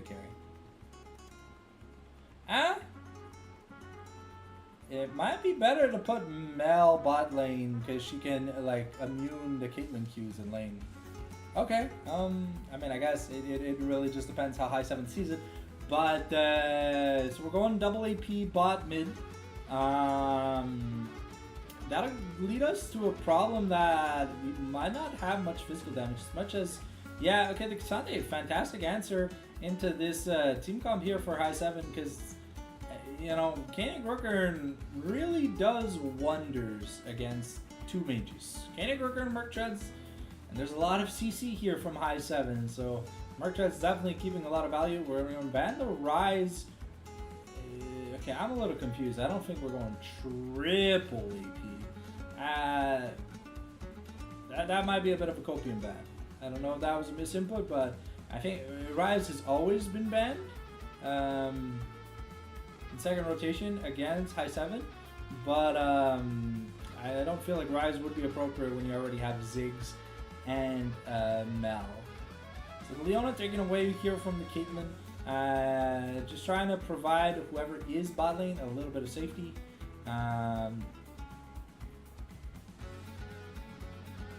Here if the Rel is the next ban, because that would really only leave the Rakan and Alistar as engaged supports. Okay, the Alistar taken off the board, so it probably means that we want to pick the Rel, so we're banning the Rel away. So that kind of gives us free real estate to pick Rakondo. And Rakon into Mel is fantastic. So we'll see here if that's the lock-in here for TDK. Saber looked fantastic on the Karma. Didn't look so great on the Maokai. And no, okay, instead we are blind picking... we are picking for our mid lane. So it's Trise, who's going to be playing Akali into either Ziggs or Mel. I think it's a fantastic matchup in both. Sure, the early can be a little bit rough, but once you hit that level 6, I don't know what either of these two champs do to an Akali. Because honestly, you got hit by one shuriken backflip, I think you're just dead. Okay, the Dars Fjord here into the Cassante. The counter pick engaged. And what is this prio support pick that we have left for last in the draft? Is it the Rakan? Is it just the Rakan takeaway? Because I mean, Rakan Ziggs, not a bad, like Rakan Ziggs or Rakan Mel, not a bad bot lane. And they definitely do need ways to start team fights. Excuse me? Oh, it's like Ziggs Mel bot lane? What? Okay, that's what we call one hell of a spicy curveball. A little bit interesting. We'll have to see who's the support here. I'm gonna assume it's the Ziggs. Actually, it might just be the Mel. It might just be Mel support. Yeah, okay, I can see it. Okay, the Bard, fantastic include with Caitlyn. I mean, we've seen Gumacaria. We've seen them set up plays with like the Snap Trap, Cosmic Trespass. So I think that the comp here from TDK looks fantastic. Definitely have some great scaling. The high 7, I think it's gonna be the element of surprise angle for this scrim, because we know McDaver can play mid laners, but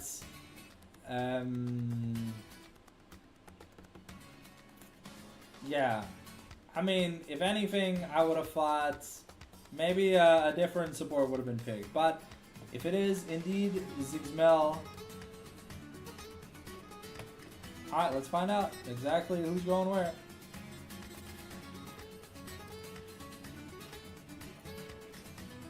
Okay, so it's Ziggs AD carry.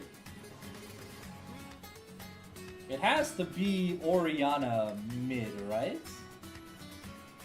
Okay, yeah, okay. That's what I thought. I mean, okay. Yeah, okay, so they ended up picking just a better matchup versus the Akali. That does make a lot of sense, because post 6, Orianna can deal with an Akali. I mean, it's still very hard matchup. And also, the traditional Akali answers are... I'm just surprised there was no Talia this series. Talia, still a fantastic champion. We see a lot of in the mid lane. 3-minute warning for you guys, by the way. Get your snack, get your drink, head to the washroom if you have to. Because you saw the action we had in games number 1 and 2.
Alright, let's get ready to get into the game, boys.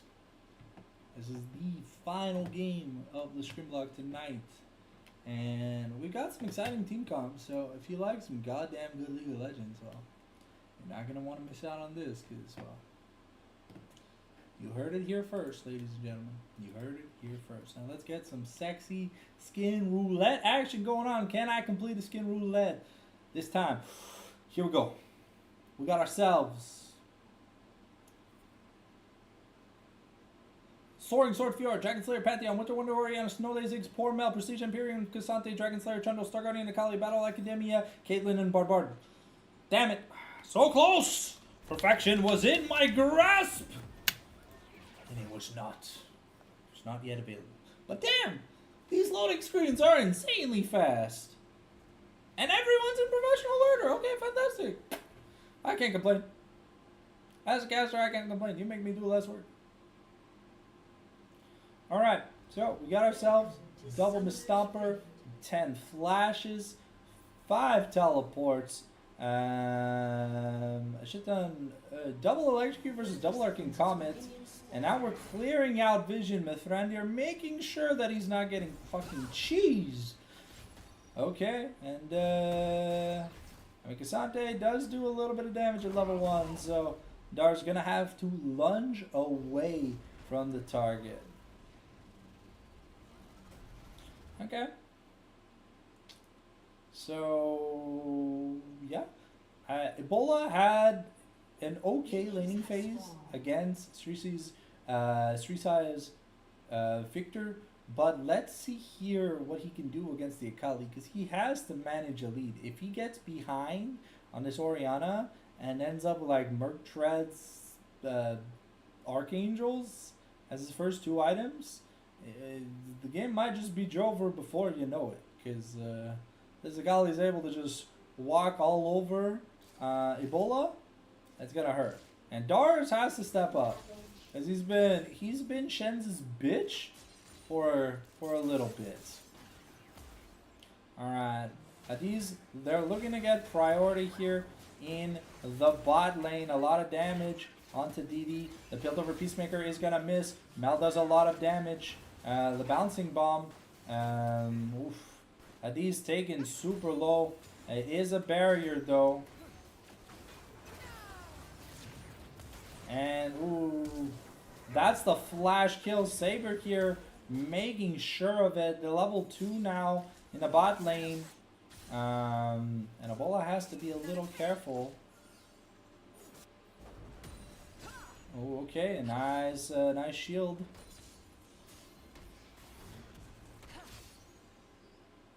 Yeah, Shen's gonna have to learn to use the legendary wall hugger technique to reverse full combo the Fiora by knocking her behind him into the all out for the level 6. So that's what I'm expecting out of this Cassante gameplay, because on that Aatrox he just looked really clean.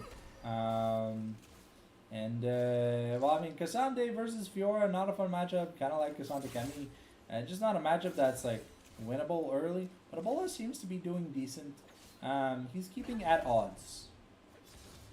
But, yeah, the McDabber Mel support choice so far not really paying off. And Saber already using his momentum as a way to get around the map. And Srisai is going to deny the cannon minion. And that is huge. Momentum early now. Ebola has no mana. Okay, Mithrandir here in the bot lane. There's still the flashes for these bot laners. And McDabber might have to utilize his. And that's just a fantastic amount of damage. And we're trying. Okay. We got the teleport from the Oriana, but Captain DD has no mana. He can't throw another bouncing bomb. And Mithrandir is able to get away with his flash. So Mr. Burner gets traded away for nothing. Though, on the bright side here for High 7, it's Bard making money. And, I mean, Bard items never really mattered. Unless he goes Heartsteel and just starts, you know, L9 super styling all over the face of High 7. kind of like he did in that game number 1. Okay, the Pathfinder going to be utilized here. And now Shen's might be in a bit of danger. And that's just a solo kill here for Darz. It was cleanly done. I mean, I think Shen should have tried to maybe anticipate the lunge with his own flash, but I think if he did that, I think there was no way he could try and guarantee a kill angle. Okay, now Saber here with double buffs is going to make Captain DD's life living hell. DD already has a tier and an amp tome, so we're looking at a low impact early build. Okay, Visante trying to get towards a Sunfire Cape as soon as he can. Not gonna go the Thornmail angle.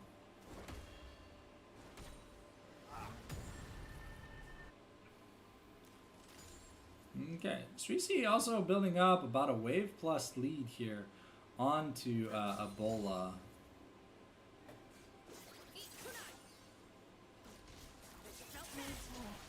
Okay, that's a lot of damage. And Saber's gonna find a little bit of Mel return damage, but I mean at this point Saber doesn't really care. He's just chilling on his bard. Oof. And that's Rishi getting a solo kill mid lane, unpunished at least for now. Let's see if Mr. Burner is gonna be able to find and punish this Akali. It probably doesn't look like it. Okay, Saber might be in a bit of danger. And Akali gets away scot-free. So, okay, McDaver in a bit of danger. Oh, but the pillar is gonna be used very early.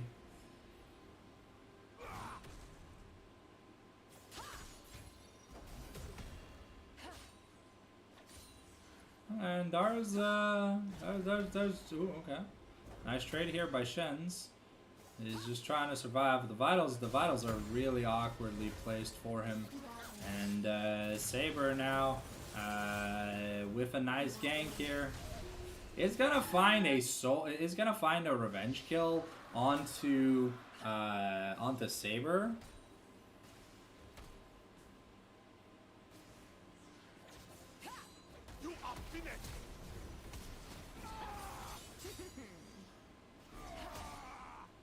Oh, okay. Shen still has the W. Let's see. Okay, looks like the all-out is just gonna time out. Oof. And unfortunately, Darz didn't have enough momentum. 1 second away from getting that vital proc. And, yeah. Feels bad, man, here. But yeah, no, the mid lane here for, ooh, okay, Saber, ooh, okay, Saber's gonna be shot to the head, and now Captain DD looks like he has a little bit of momentum against this Caitlyn. And she's gonna have to be a little bit careful, because it's still a Ziggs at the end of the day. You gotta respect the little bomb critter a little bit, but Ebola, almost 2+ waves down, and not having any fun in, oh, okay. Not having any fun here, trying to survive this laning phase. Streetside, you're gonna find Mr. Burner, and Mifrandir is gonna find Ebola. There's no flash here, so we're in a bit of danger. And McDaver just gets shot down.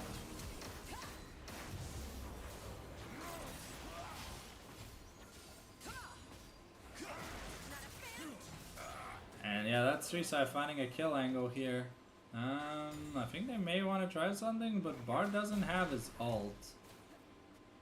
So it's just gonna be some clean team fighting here from the side. Ooh, okay, 80 is gonna take a bomb to the head, and a little bit more bomb action.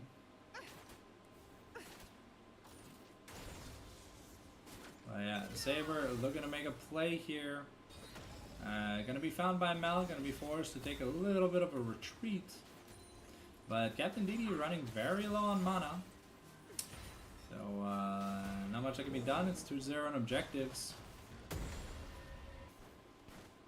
And one more objective away from the feats, which, yeah, against this AP heavy team, there's definitely gonna be some use for those chainlace thrashers. Like Cassante, no longer in that bad of a mission critical scenario. Suicide looking for a solo kill in the mid lane. And Captain Didi just gonna get ignited.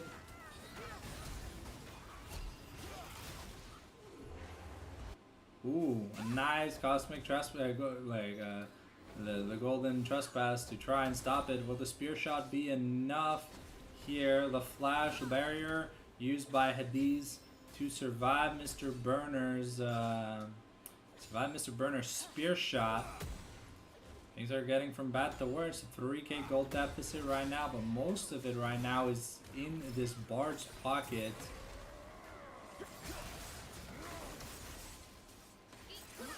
And yeah, Kali looking like she's having a lot of fun. This game has 9 stacks on the Dark Seal right now.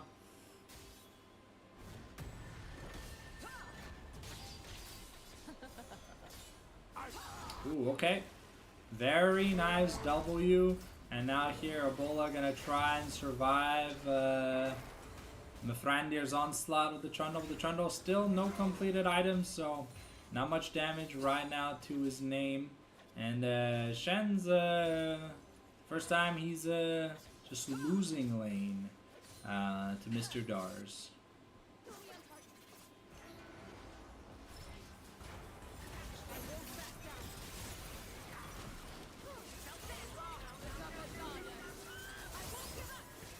Okay, and that's just, yeah, that's just a really fed Akali doing a lot of damage. It's not much that can be done, but I mean, pick Mel support when there were other options, so I'm just a little bit confused. I guess we tried like flexing the Mel mid pick, but with the Akali, it kind of meant that you couldn't flex the Mel mid anymore, and so the Mel had to go support. Unless that was the intent, but I'm not too sure. Cassante still has the all-out. There's no grand challenge yet here. And with the unstoppable... okay. And now he's gonna take Fiora under turret. Okay, no flash here for that Q here, but now Dars has to be a little bit... Oof. Okay, Pantheon coming in with the smite to save Dars, because that true damage might have been enough. But that's going to be the feats here for the side for... that's going to be the feats here for TDK. And Dars going to help... Dars is going to find Saber. So Dars and Mr. Burner are going to find Saber, and at least they're going to be able to get some turret plating money.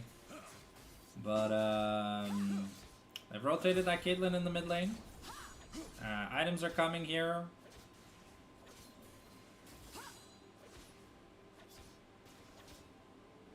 And we are hoping that Dars can get stuff done with this Fiora. Okay, here McDabber might be in a bit of trouble here. Still doesn't have access to the flash. And yeah, that's just a chop to the face. Mithrandir just super happy to find no boot Mel in the enemy jungle. You just run him down, run him down, run him down.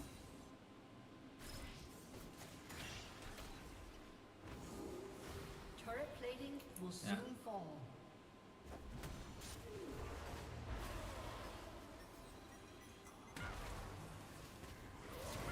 And Captain DD is stuck between a rock and a hard place. And that's just a Chomskis. Forcing the flash out here from Dars, from the Mithrandir with Dars.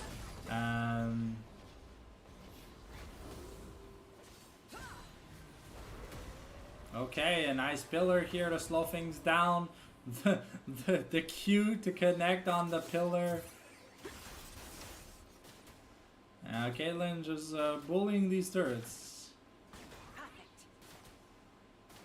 Dead Man's Blade finish here for Bard. And with Gromp with Krugs.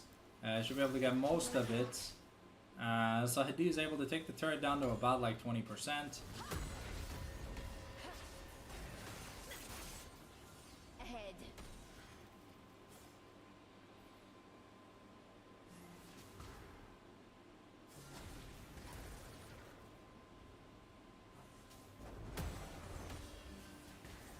Ahead. Bard is doing so much damage with his meeps. Let's see if Darius can outplay this potential 2v1. There's no ignite. Yeah, but he's just taken super low. The teleport here coming in from Ebola is enough to dissuade the team from continuing. So what that is, teleport advantage here for the side of TDK. We look at about a 2,500 gold lead as to where last game there was complete dragon domination from the side of High 7. This time they haven't been able to get near that dragon. Oriana still hasn't transformed the Seraphs. The Archangels into the Seraphs.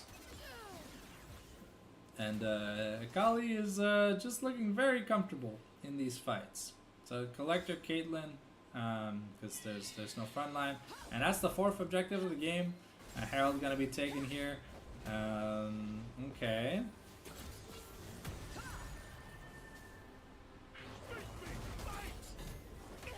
And unfortunately, Darius couldn't immune everything, so there was just a lot of damage with that enhanced auto attack from the Dead Man's Plate, and. Yeah, Mel being able to reflect like the Caitlyn Q and like the Caitlyn crit autos are nice, but she's never gonna get to the point in the game where she kind of does enough so that it matters. And now here, Ebola in danger. The double kill here for Caitlyn, and Mithrandir has the red buff. Looking to slow down Mr. Burner. Mr. Burner takes an exit kill, takes 2 exit kills. Shuts down the Caitlyn, but ends up going down here to Mithrandir. With the pillar here, he's looking to get on the Ziggs, but he's just going to be able to find the turret instead. Trying to zone Captain DD away from the wave.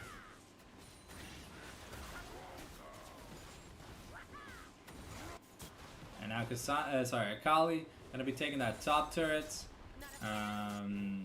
Looking at the money, she should be able to finish whatever her second item is to be able to turn those boots on. It's going to be useful when she tries to dive the enemy team. So Cassante already working towards some anti-heal. I don't know. I think we just picked up the Bramble to pick up the Bramble. But now Saber here looking to find a pick here on Captain Didi and McDabber, but he's going to be taken really low.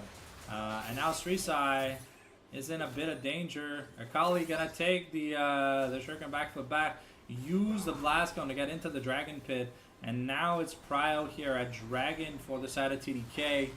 The blast cone being used up means that you're gonna have to face check this this team. Okay, we've got the Grand Skyfall, and Mr. Burner, unfortunately, okay.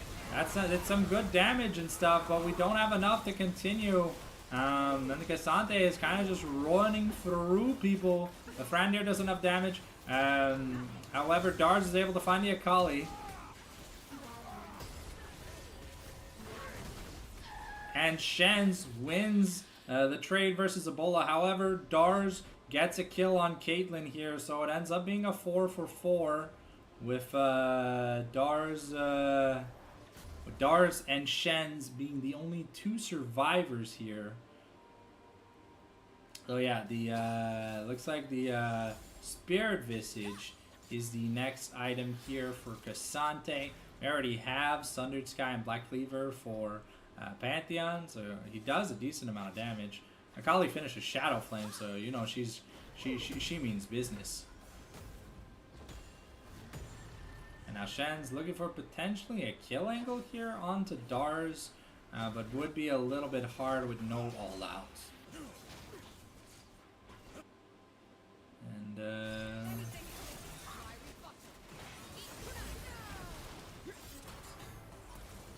Dara's.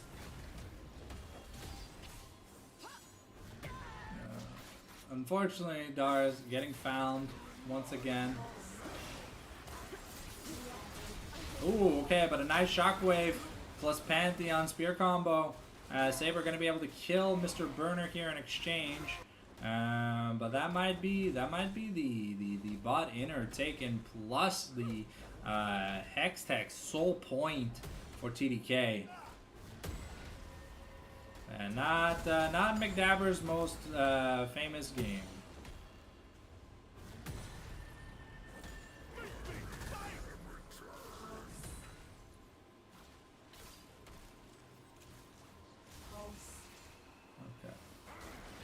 And that's an Otacon start here for TDK. Yeah, this Akali is definitely a menace. Able to, it is killable, but is definitely a menace. McDabber here, now in a bit of trouble. Find a nice, find some nice kill angles, and now Shen's might be in a bit of danger. Now Dar's getting the shutdown here on Cassante is big, but them not having the turret means that they're not going to be able to continue chase. Meanwhile, oh, okay, they're going to use the Rift Herald summoning. Oh, okay, maybe Hades is in a bit of trouble. Oh, a nice shockwave flash here, but Mr. Burner is going to be taken down at the end of it. There's no minion wave, so you got to be a little bit careful. But using the Herald as a bit of a distraction, they get a turret in exchange with a few extra kills. So that's not too bad. Gold lead's still only about 2k, about to be 3k once Akali takes this, sorry, 2.5k. Once Akali takes this mid inner. But yeah, the big problem is really this bot lane here for the side of High 7. Captain Didi, who looked like the MVP of the when it was the game MVP of game 2. Now, unfortunately, kind of looks a little bit redundant. There's almost no damage on his Ziggs, even in CS. And well, we're just not gonna talk about McDabber, okay? Spirit Visage now finished for both Trundle and Cassante, so they're looking to survive this Orianna burst a little bit. Who has managed to make a slight comeback. And now Dars might be in a bit of trouble. He has a Subjugate almost available for Dars gets the Clone Smite down. And we're looking to get onto him. But with the perfect execution, it's just enough. Saber here forced the flash. And the Cosmic Tress, the Golden Compass, onto 2 people. Mr. Burner getting all outed. And there's just so much damage.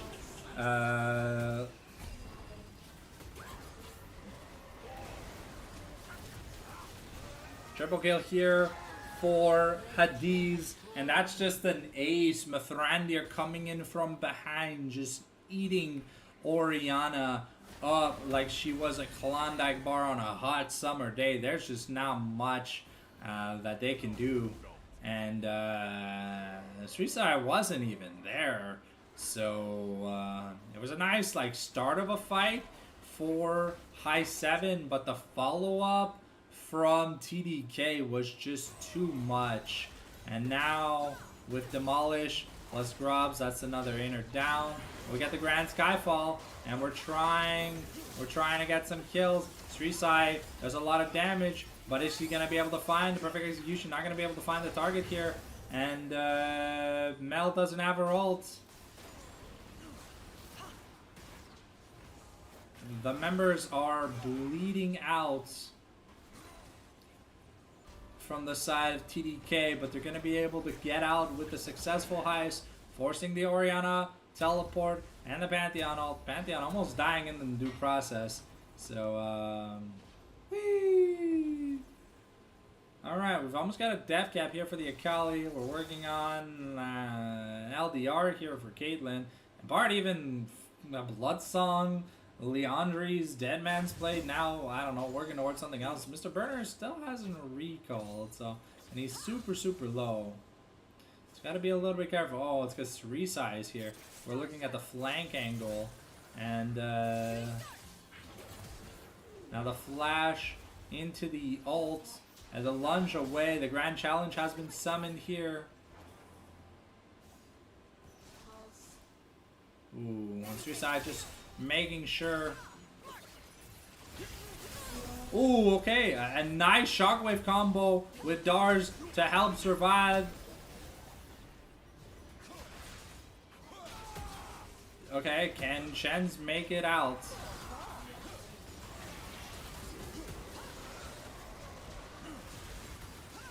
Mr. Burner goes down, so does Dars, and that pillar acted as a surviving barrier here for high 7, making sure they couldn't get collapsed on. But they had to trade their top side, and that's just gonna be Hextech Soul given over to a Caitlyn and an Akali. So things are looking pretty disgusting from this point, but they've done a good job trying to shut down the attempts that Srisai has had. And Srisai is teleporting mid now. Looking for an angle play here.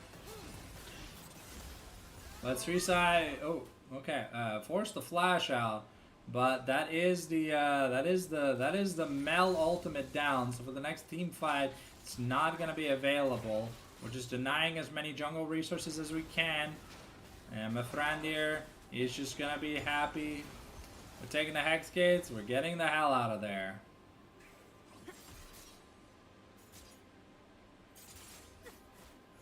Okay, we've got the Grand Skyfall to try and block this Akali's route off, but she's gonna die over the wall as the lunge and Hydro Proc is enough damage. We have 3 items now onto this Fiora, and we got a bounty on the turret. Zig's able to claim it. We got a big explosion here, but there's not much follow-up. And nice Golden Compass here. Hades gets found in the Shockwave, but now Ebola is gonna be smited, and this Bard is unstoppable. 9-6-18. This Saber is playing out of his mind this game.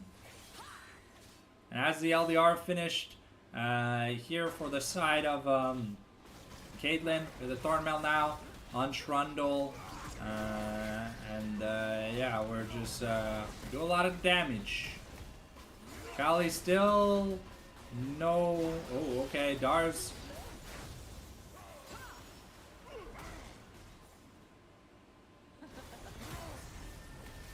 Unfortunately, that's not going to be enough, and Dars gets taken down as he finds them doing Baron, and he's a lot of their physical damage. So the Caitlyn angle looking pretty safe here right now, with no Fiora to try and dive.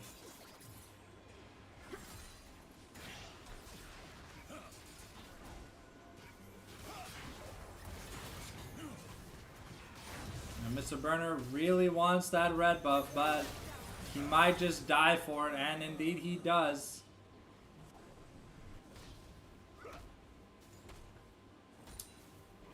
Jack Show now finished for Cassante.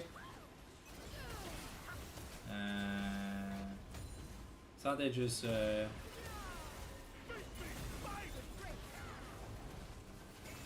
that's the bot inner turret taken. Cassante getting a little bit low, but there's not much damage available right now here to the side of high 7, and that Hextech Soul really starting to put in the work. Cassante awkwardly gets found on the wrong side of the wall. Now Mithrandir might be in a bit of trouble as the subjugates, but is going to be shut down. However, they used a lot of resources to kill Mithrandir and Cassante. And, okay, Burner takes the kill here onto Bard. Streetside tries to find an angle here, but high 7 mounted the fence. And, they may have lost 2 inhibs, but this Ziggs Orianna wave clear is nothing to smirk at. Alright, Trundle now almost full build as the Titanic Hydra, the Chainlace Thrashers, and Hades has now Noon Quiver, so he's getting close to 100% crit. He's not there yet. Akali finally finished her death cap, now probably going towards the Zonias. Well, seriously, I had a fantastic start. Hasn't been able to find the assassination angles he's been looking for in the later parts. And now, yeah, this Cassante is strong enough to kind of just fuck with Fiora and Pantheon. Because it doesn't have to worry about much. Alright, looking at it, we got the Leandris now finished on Zig, so it's 3 items on both the carries. And now Mr. Burner getting caught. Mel found once again. I don't know what McDaver was doing, isolated, but now Dars is in trouble.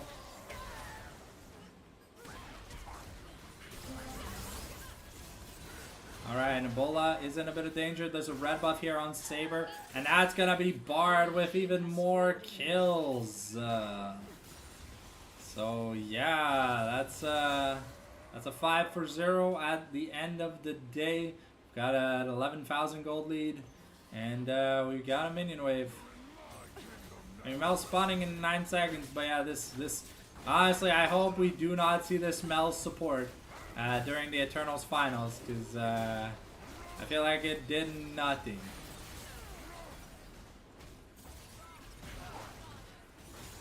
And yeah, that's gonna wrap up the Scrim blog. So ladies and gentlemen, hopefully you guys enjoyed the live stream. I want to thank you guys for watching as always, and we'll see you guys next time. I'll keep you posted if I am casting either of the Eternals finals, but so far I've had no response from the people that are supposed to give me a response. It's almost midnight, so happy Friday for